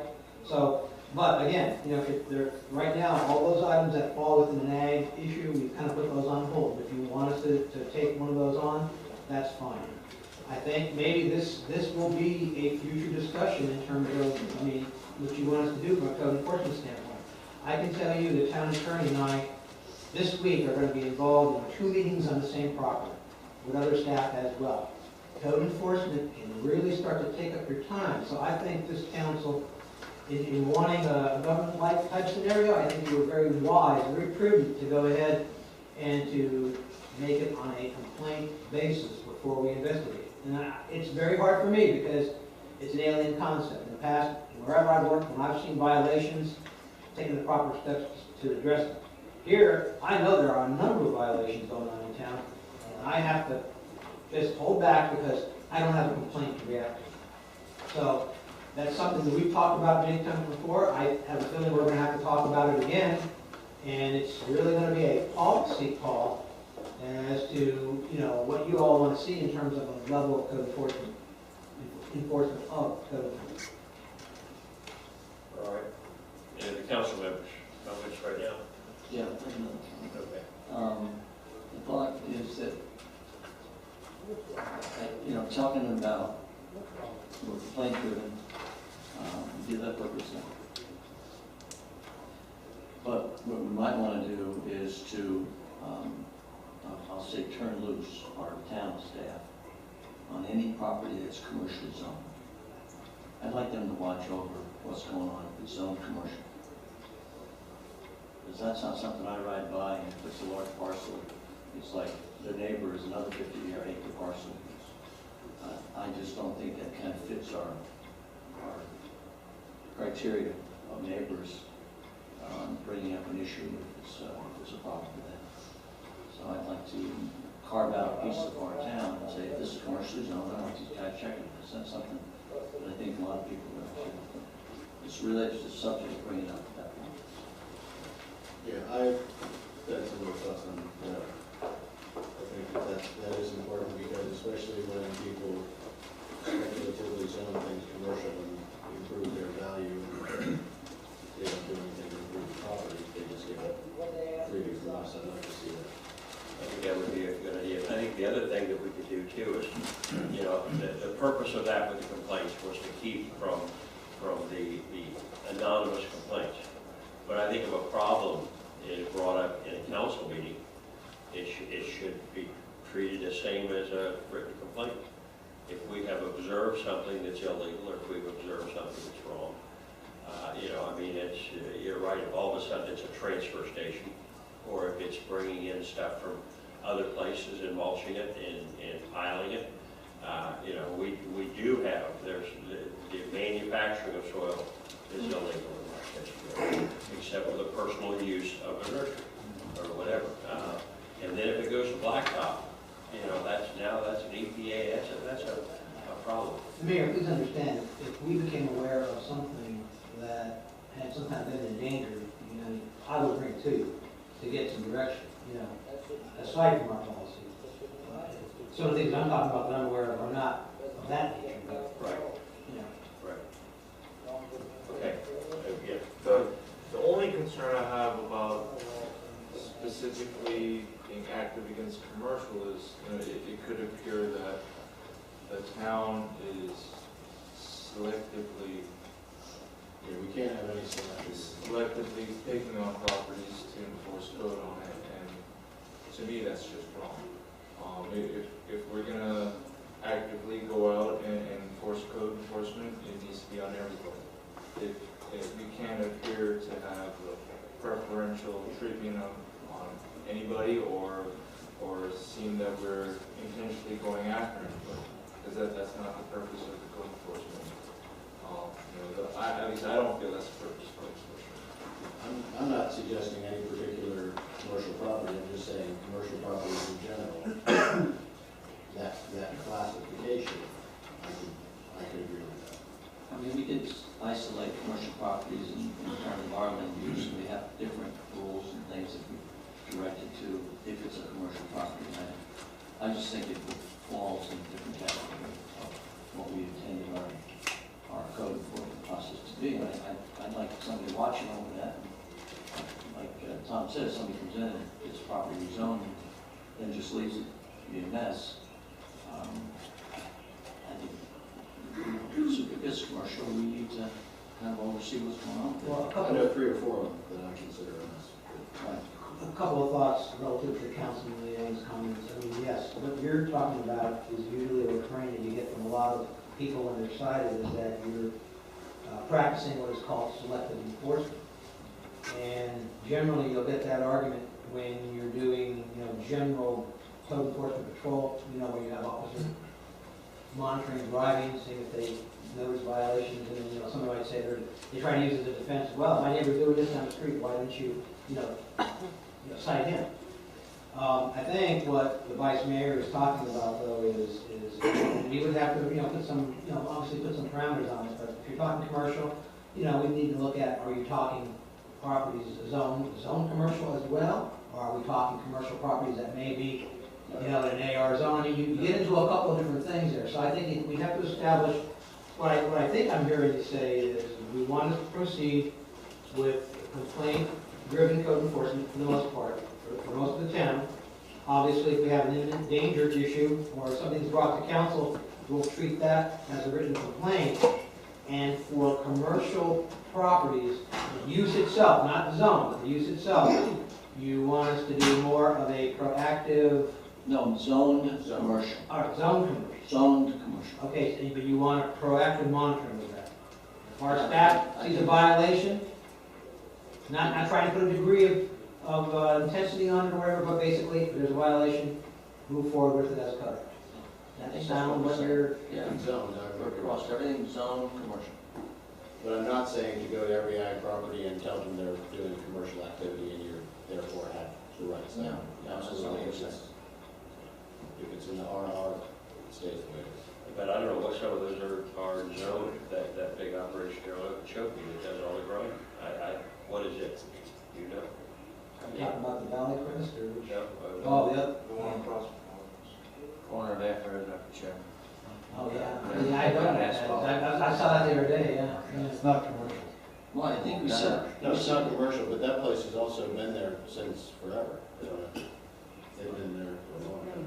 They've been there for a while, but nothing. No, not forever, but they've been there for quite a while. But I don't think it solves the problem of just actively trying to enforce the commercial properties. You know, a lot of properties that do have this problem, they're not zoned commercial. I do think, you know, if you know, we as council people see an issue, you know, we're allowed to follow code. You know, so. Or, but, you know, ultimately the issue may come to you, in which case you have to consider your role, it can be, for example, on lien mitigation. Typically it's not done that frequently, you don't lose your rights to do that, it's just that you sit in a different position in other, you know, residents and whatnot, and it wouldn't be given any different priority. You can't be given any different priority, but ultimately you're involved in the case could create a conflict situation if Eric came to town council on that issue or that case, for example, a request to reduce fines and whatnot. Well, it's nothing new to have council people. Well, I'm just pointing it out. There's some limitations on it simply because of your role as elected officials. It's all just awareness. Mark, we seem to be telling you two things that you recited back. You have to nail down if it's commercial zone, you want to be proactive on it. But I thought I heard also, if you bring it to the council as an egregious situation, or however you define it, the council gives you direction to go back. And I think that's probably one of the things we don't have today that we may be looking for. What I'm hearing, if I hear it correctly. I'm not sure if we came to a conclusion on it. If it's zone commercial, we want you also to be working without a signed complaint, so to speak, to take it on as being proactive. And I would also be more inclined to look at it from the standpoint of, in particular, say that we think that there's a lot of trash or something on these properties, and so we wanted to go out and look at that issue, not really to selectively pick out a particular person or anything like that. That's not what I'm talking about. I'm just talking about, as I've said before, we need something to do with the properties on Sunny Boulevard to clean up the mess that exists today. And other than 5 minutes before they go ahead and build something, they're going to knock down the mess. You know, and we've gone through that with this property over here on F Road, how they just have taken their time and everything that they promised us still is not there. They're building, and I haven't seen anything done with the geometry or the paving of the road. You know, everybody takes their sweet time, and I'd just like to have a way that we don't have them take their sweet time in cleaning up Southern Boulevard. You know, it's a pepper mess the entire way. You know, and it doesn't look good. It's got tires, you know, they come around, the DOT comes along and mows it, and then you have big giant tires laying on the side of the road. Really trashy. There's no way to have a showcase of our town as the trash, you know, and, you know, much as I admit, I accept Howard's idea that it is on the edge, which it is on the edge, I live on the edge. And, you know, I don't appreciate that I live on an area that people think can be trash, or that, you know, we can give it away, you know, otherwise the next door to Wellington. There you go. Howard? There's something I really don't understand. I don't know why we're giving away agricultural classifications to chipping and mulching places. But why is this even being discussed in the context of the AGO opinion in relation to agriculture? It shouldn't be. If you're growing the stuff on your property and chipping and mulching it there, then it can be considered agriculture. But when you're hauling stuff in that's grown elsewhere, it's not agriculture by any stretch of the imagination in any way, shape, or form, according to the definition by the state of Florida. So I don't even know why this is even coming up in discussion in relation to the mulching place. John Ryan.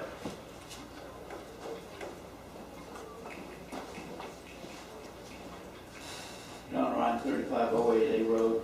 I live on A Road and I drive by this property every day. The piles are getting bigger. There's problems that I've gone into the background of it a little bit. We have a property owner that is not the operator of this facility. Property owner is just in the real estate business and is looking to make a buck. The operator of the property, actually the principal, turned himself in to go to federal prison on October 2nd for tax evasion. His family, as I understand it, his son, is operating the property probably with the desire to get as much cash as he can and abandon it. Now, I think one thing that was brought up earlier when the council was discussing a surety bond, $1,000, no. You know, I think that a reasonable appraisal of what it would cost to haul off those things, those piles in the event of abandonment, ought to be presented to the property owner and say, listen, you want this guy to continue to rent this property, you've got to put up a bond of $50,000, $60,000 or whatever it would cost to get rid of that stuff, because that's a real risk. And I think the background of the way that property's been used, the background of the principal owner who's not owning the property, but just the business that's operating this mulching operation, is such that it really ought to be a legitimate concern of the town. We ought to either protect ourselves fully or enforce the fact that it shouldn't continue to exist. Thank you, John. Aish?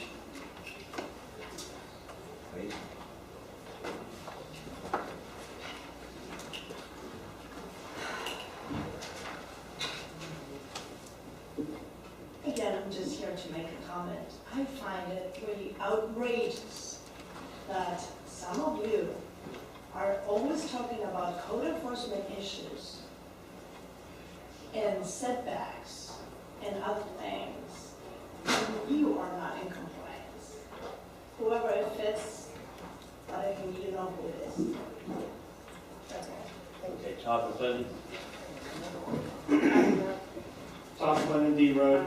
You know, with this code enforcement thing, as far as I'm concerned, it shouldn't be a complaint only. It should be out and they should be looking for it. And if the guy goes out and finds that, hey, the code says your grass can't be more than 6 inches high, and he goes out and finds 100 people in an hour, then guess what? You need to change that code. That's the only way it's going to be fair, is if everybody has to go by the code, not just a select few that are turned in. That's not fair. It's not fair at all to only a small portion have to go by the ULDC, like Thais said. Everybody should have to go by commercial, residential, everybody. All you guys sitting up there, all of us should have to go by it. And if we're not happy with what's in the ULDC, then we need to change it. And I know you're looking to change that. But with that said, it still shouldn't be a complaint-only basis. And I know that probably sounded like a great idea when this first started, but in all reality, what's happening is it's being used to pinpoint certain people in the community. And that's not the way it should be done. It should be, everybody goes by this code. We like it, we're going to go by it. Even my mother's going to be forced to go by this code. And if we don't like it, that code that's there, then we change it. Simple as that. Thank you. Okay. Mayor, can I try to frame this then, I think, after hearing all the comments? I did say earlier, yes, we did cast a very wide net from a conservative standpoint, but I said earlier, if you want to direct me, we'll pull that one off. We're still investigating it now, so we can move forward on that property with the A that we're talking about. I don't have a problem with that true direction tonight. If you're willing to give me a collective vote, what we'll do is this.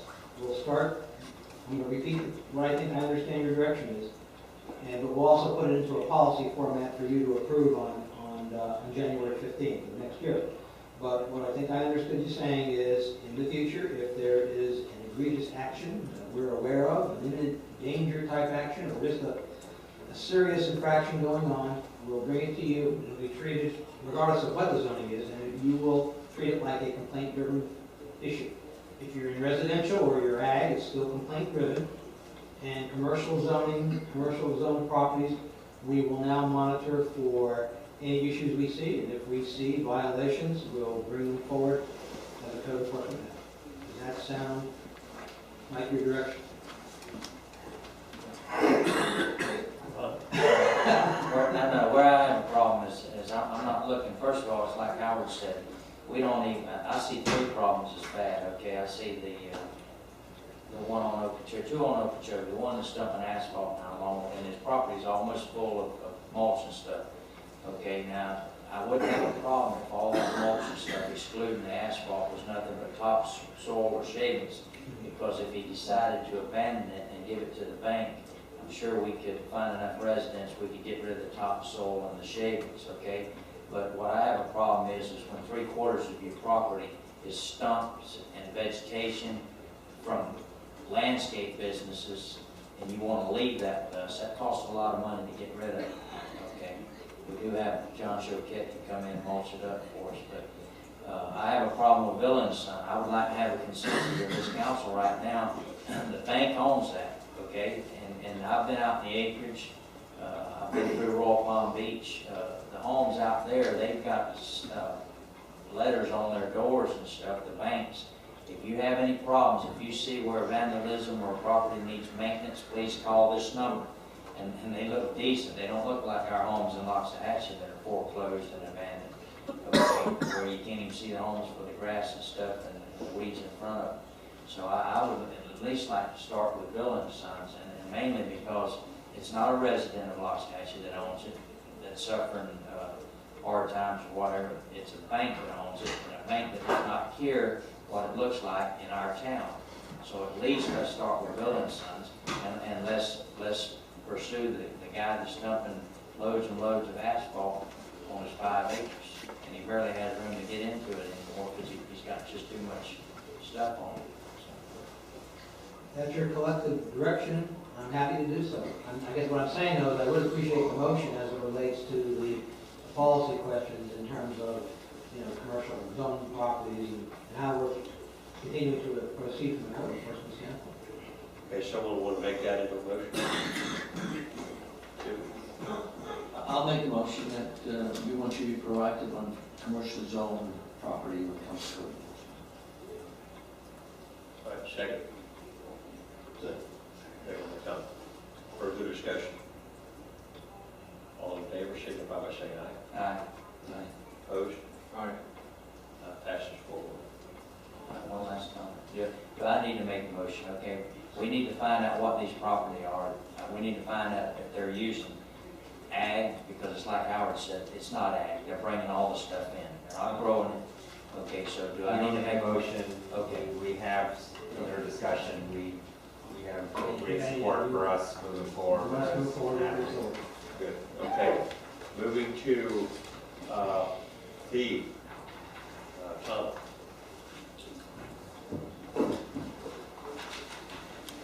Okay, very simply, there's a salary survey in the agenda on page 122. And that's the salary survey of the state of selected cities in the state of Florida. And we also have a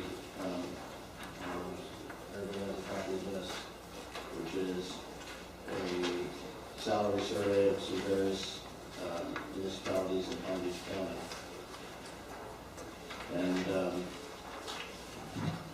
I guess the reason I'm bringing this up is because, as everyone is probably aware, right now there's no compensation whatsoever for the position of councilman or vice mayor or mayor. And that is out of line with most other municipalities in Palm Beach County. And I think it, to an extent, detracts from the pool of people that would want to serve. And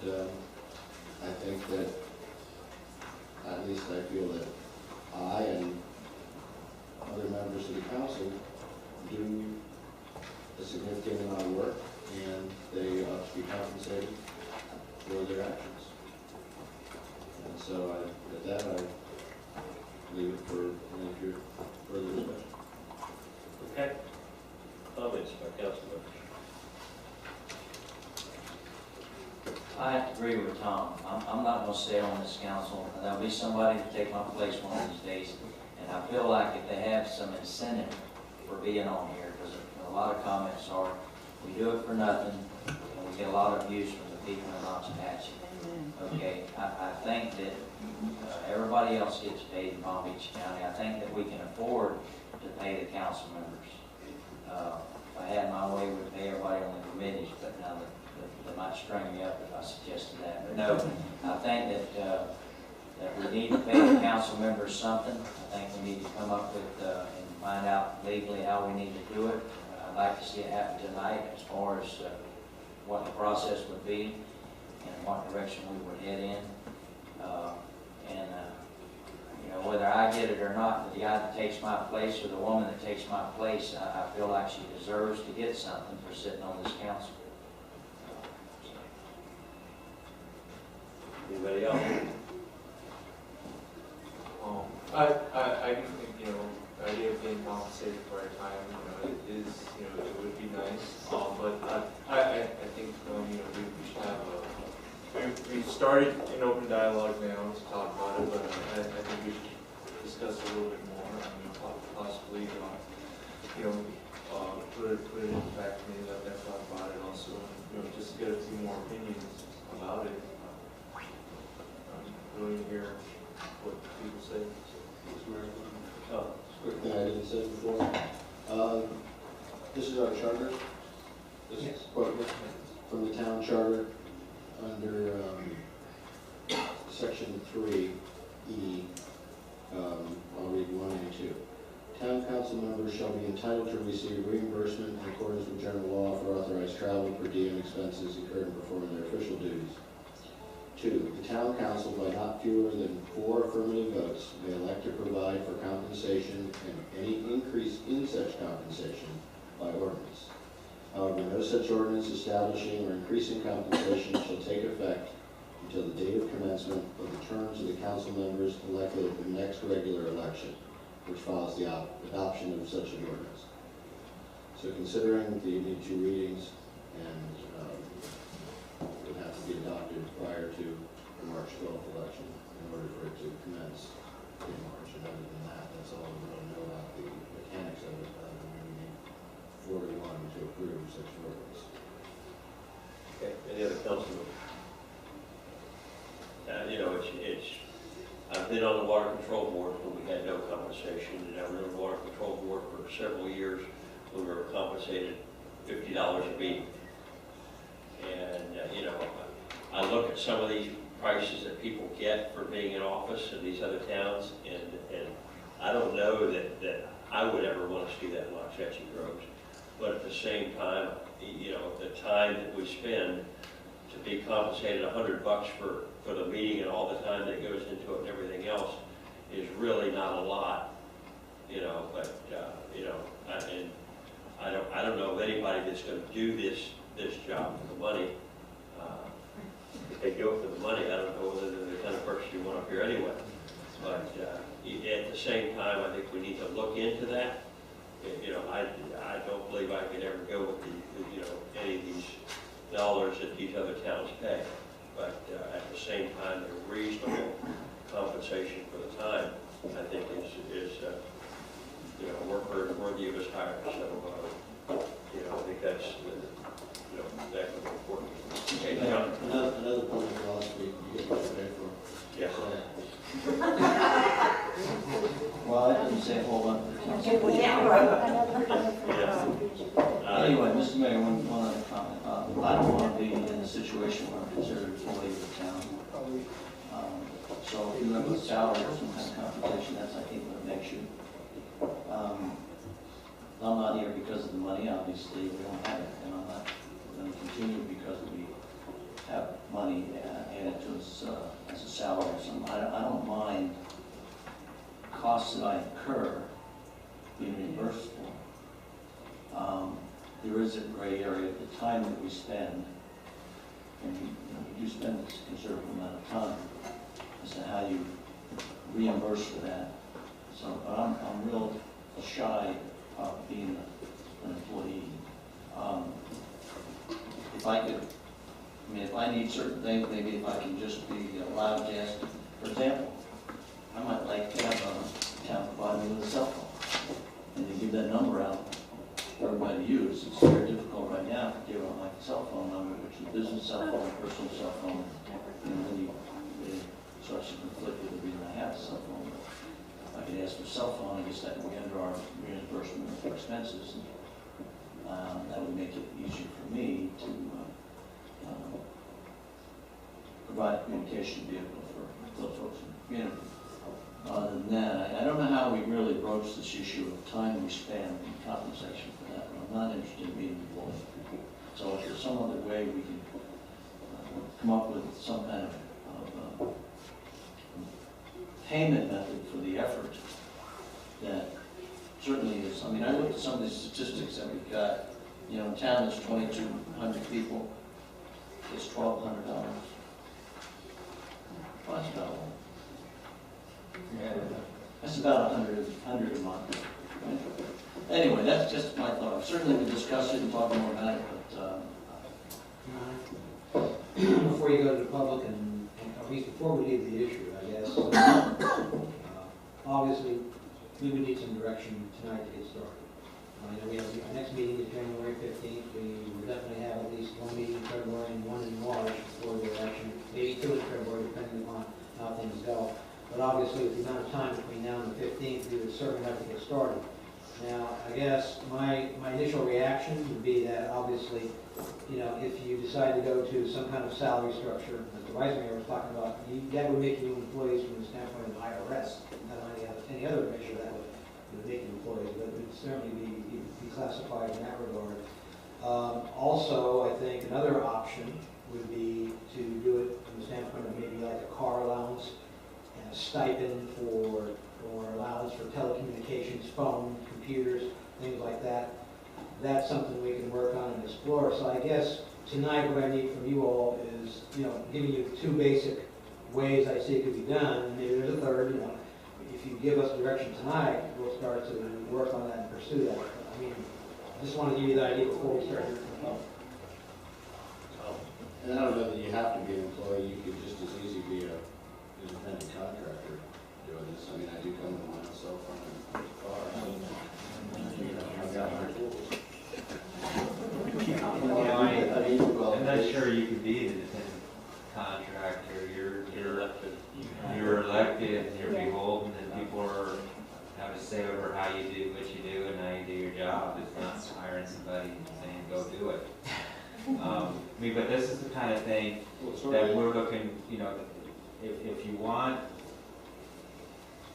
us, the staff, to review the issue of compensation, you have 6 weeks to your next meeting with some general direction of what your ultimate goal would be, even if you don't have the exact dollar figure, but how you would prefer to have it structured, the review can be undertaken.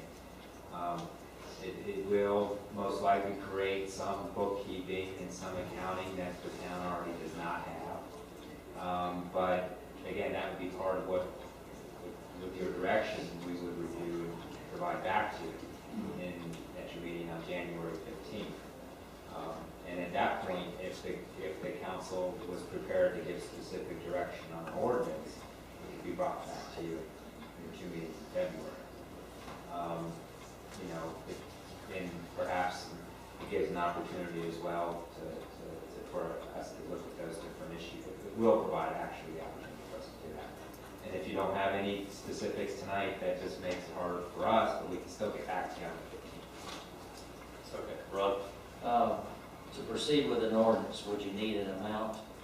Oh yeah, your ordinance would have to specify what that compensation is, salary, stipend, whatever. But let's say even a stipend, you know, is seen as a form of compensation. They have the same, may come with the same issues as a salary.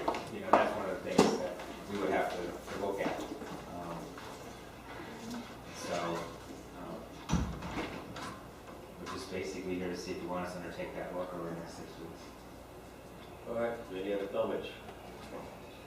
My only comment would be that the council, the majority of the council wants to pursue this. And I think I'm hearing, let's look into it more. And what I'm hearing from you right now is that if you call it, whatever you call it, it's still about kind of be the same. And so I understand that, if that's what the desire is of the council. I agree with the concept of you work hard, you spend a lot of time. We don't only get abused for it, we do get a lot of good comments, thanks for it. I know we all do. We just may forget that you, whatever, but. Not the last couple of weeks. Yeah, not the last couple of weeks. So, I mean, there's reward to serve, and that's why I'm here, but I recognize the issue. I mean, and when you're out working, and which I think we all are still, and you're taking time away from that, or you have to compromise on that. So you are, I guess, putting yourself in a position where you're giving something, or maybe you should have some compensation. So if we give you any direction that you think we've given you so far? Not yet, we need to we defer that up a little bit. Yeah, permit, somebody else can put that over. Yeah, I'd like to, I think the consensus of the council directs to go ahead and start the process, but I definitely would like the fact committee's input on this. In other words, you know, they handle our money and stuff, and I would like to. We probably, to do that, we probably have to get a call, special meeting, because we're not gonna have one until the end of January. Well, they're gonna have one on the 24th. Is that right? Not that one. Back in play. Tell them it's John Report. I believe, Mark, I believe because of what it concerns, I believe that they might even be willing, I can't speak for them, but because it concerns money and something we haven't been getting, I believe they would be willing to have a special meeting. I can try to schedule a meeting in January, early January. Any other comments, Tom? No, that's fine. Thank you. Okay. I think the direction I got is you're authorizing us to look into the mechanics of how to establish, how the mechanics of compensation. We know how to do it with the ordinance and the forfeit code and whatnot. But you want us to report back on what the mechanics are of doing that, and if there's any additional costs for reporting, whatever, so you have all that when you give your direction on the 15th. Okay. I got 3 comment cards. John Ryan.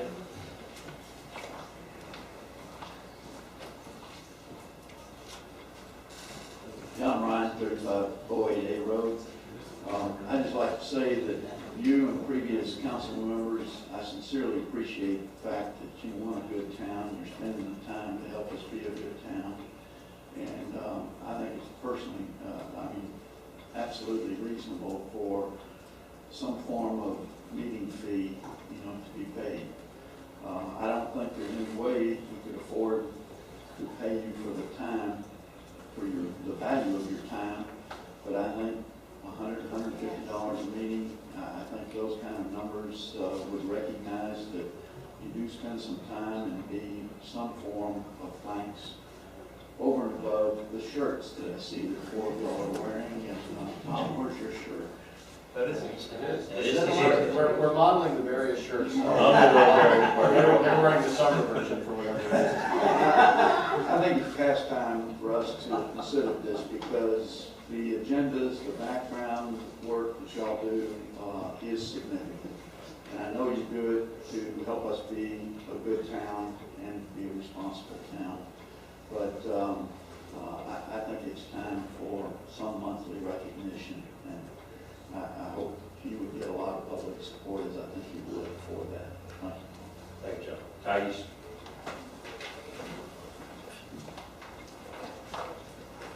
Gonzalez, 13090 Raymond Drive. I think it's a great idea. I hope that that would make the people out there listen better to the people that are paying for their salary. And I really hope it's more than $150 per meeting.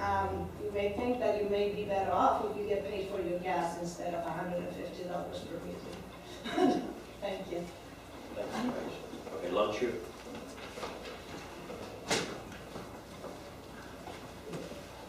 contribute. I think it's an excellent idea. When it said that you get what you pay for. Make us feel bad. So with that, I would agree with get our town manager call for a meeting. I'll make sure at least that our members can come to the meeting. I think it's very fair. You guys have been doing an excellent job, watching out the best for us. Sitting in the community, in the finance advisory meeting, we know how hard the town is working to protect the financial interests of the town. So you guys spend a lot of time doing work for us. We have been lucky to have all those free services from you. I think it's time for the citizen, for the taxpayer to say thank you. And I think that looking at the average of whatever we pay in Palm Beach County, even in Broward County, maybe we take a low side. I think that's still reasonable. Thank you. Thank you, sure. All right. Anything else on this? Moving to C, 10C. Yes, Your Honor, 10C is Unified Land Development Code Committee appointments, we discussed at our last meeting. Hopefully you all have your individual appointments ready for tonight, and in essence, and the reason for that obviously is that, you know, that resolution has a sunset provision, and obviously if you don't have your appointments ready tonight, then we're back to the January 15th. What I'd like to do is, it'd be my intention, either by the end of this month or early January, commence that meeting to get them started, so we can move forward. And so with that, I will entertain your appointments tonight if you have them. Okay. Who wants to start off? Yeah, John Ryan. I don't have one yet. Okay, and I've got Virginia Standish. She's willing to go. I already had that one. What about your wife?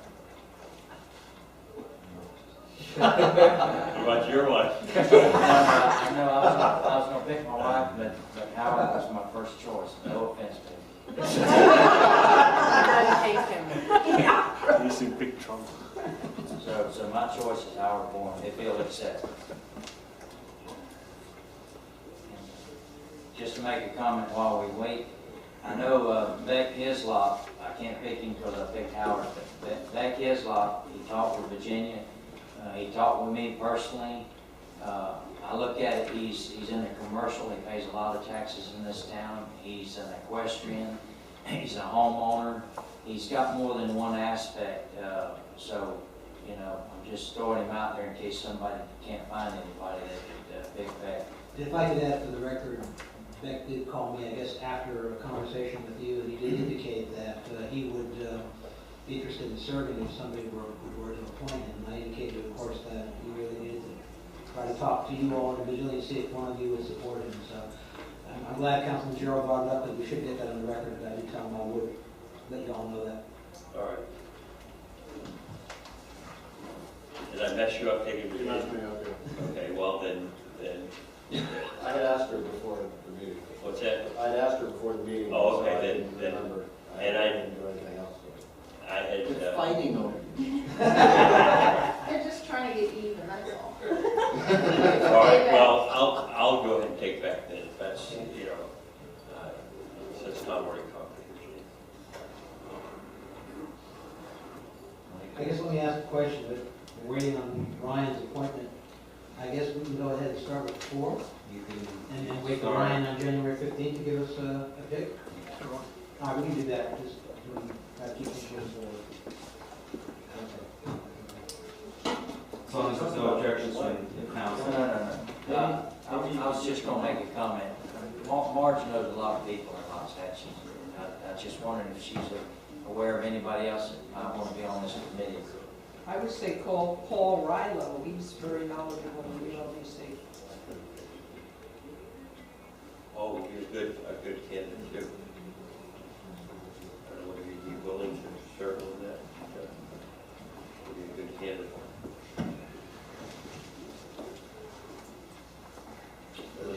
So we've got 4. Right, just to recap, Vice Mayor Rocket selected John Ryan, Councilman Tom Goldsmith selected Virginia Standish, Councilman Gerald selected Howard Bourne, and the Mayor selected Beck Heisler. Can you have Ryan tell you who the appointee is? Well, You have to do he it at a could meeting. tell us, but I don't think that, I think you all would have to I think- confirm. Yeah, I mean, I think it would be, you're not taking any vote on it, but I think before that person could participate, he would be formally appointed at a public meeting. So he could tell us who that person is, and maybe have some conversations with them, but before they could actually participate as a committee member, it would need to be formally appointed at a public meeting. I mean, yeah, and I suppose, because at our start meeting, you know, as we usually do with boards, Mike will be there to talk about sunshine law and all the issues, and obviously, if we have that fifth person, I guess they could sit in and hear the comments, they just, if there were any actions, I don't think there would be for the first meeting, because we just want to get it going, but they would probably have to refrain from voting. No, it would be good, at the very least, they could attend. But if they still could participate as a member of the board, so it was a public appointment. Mr. Mayor, I see the note here. The question would be with John Ryan and his relationship with the water board. Would that have any bearing on what we have voted on here? I guess I'm asking Mike, do we have anything that would somehow preclude Mr. Ryan? Would it be a conflict of interest? I don't know if it would. I mean, he's a resident of the town. If the ULBCs involved anything that fell within the district, he would have to take a look at his role as a district supervisor in that capacity. You know, and maybe he's better suited to speak with his council from that perspective. From your perspective, appointing him as resident of town, unless you all see a conflict, I don't. I mean, I don't get to make those calls. Ultimately, the individual gets to make those calls, but We didn't see a conflict when he served on the committee with Howard Bundy.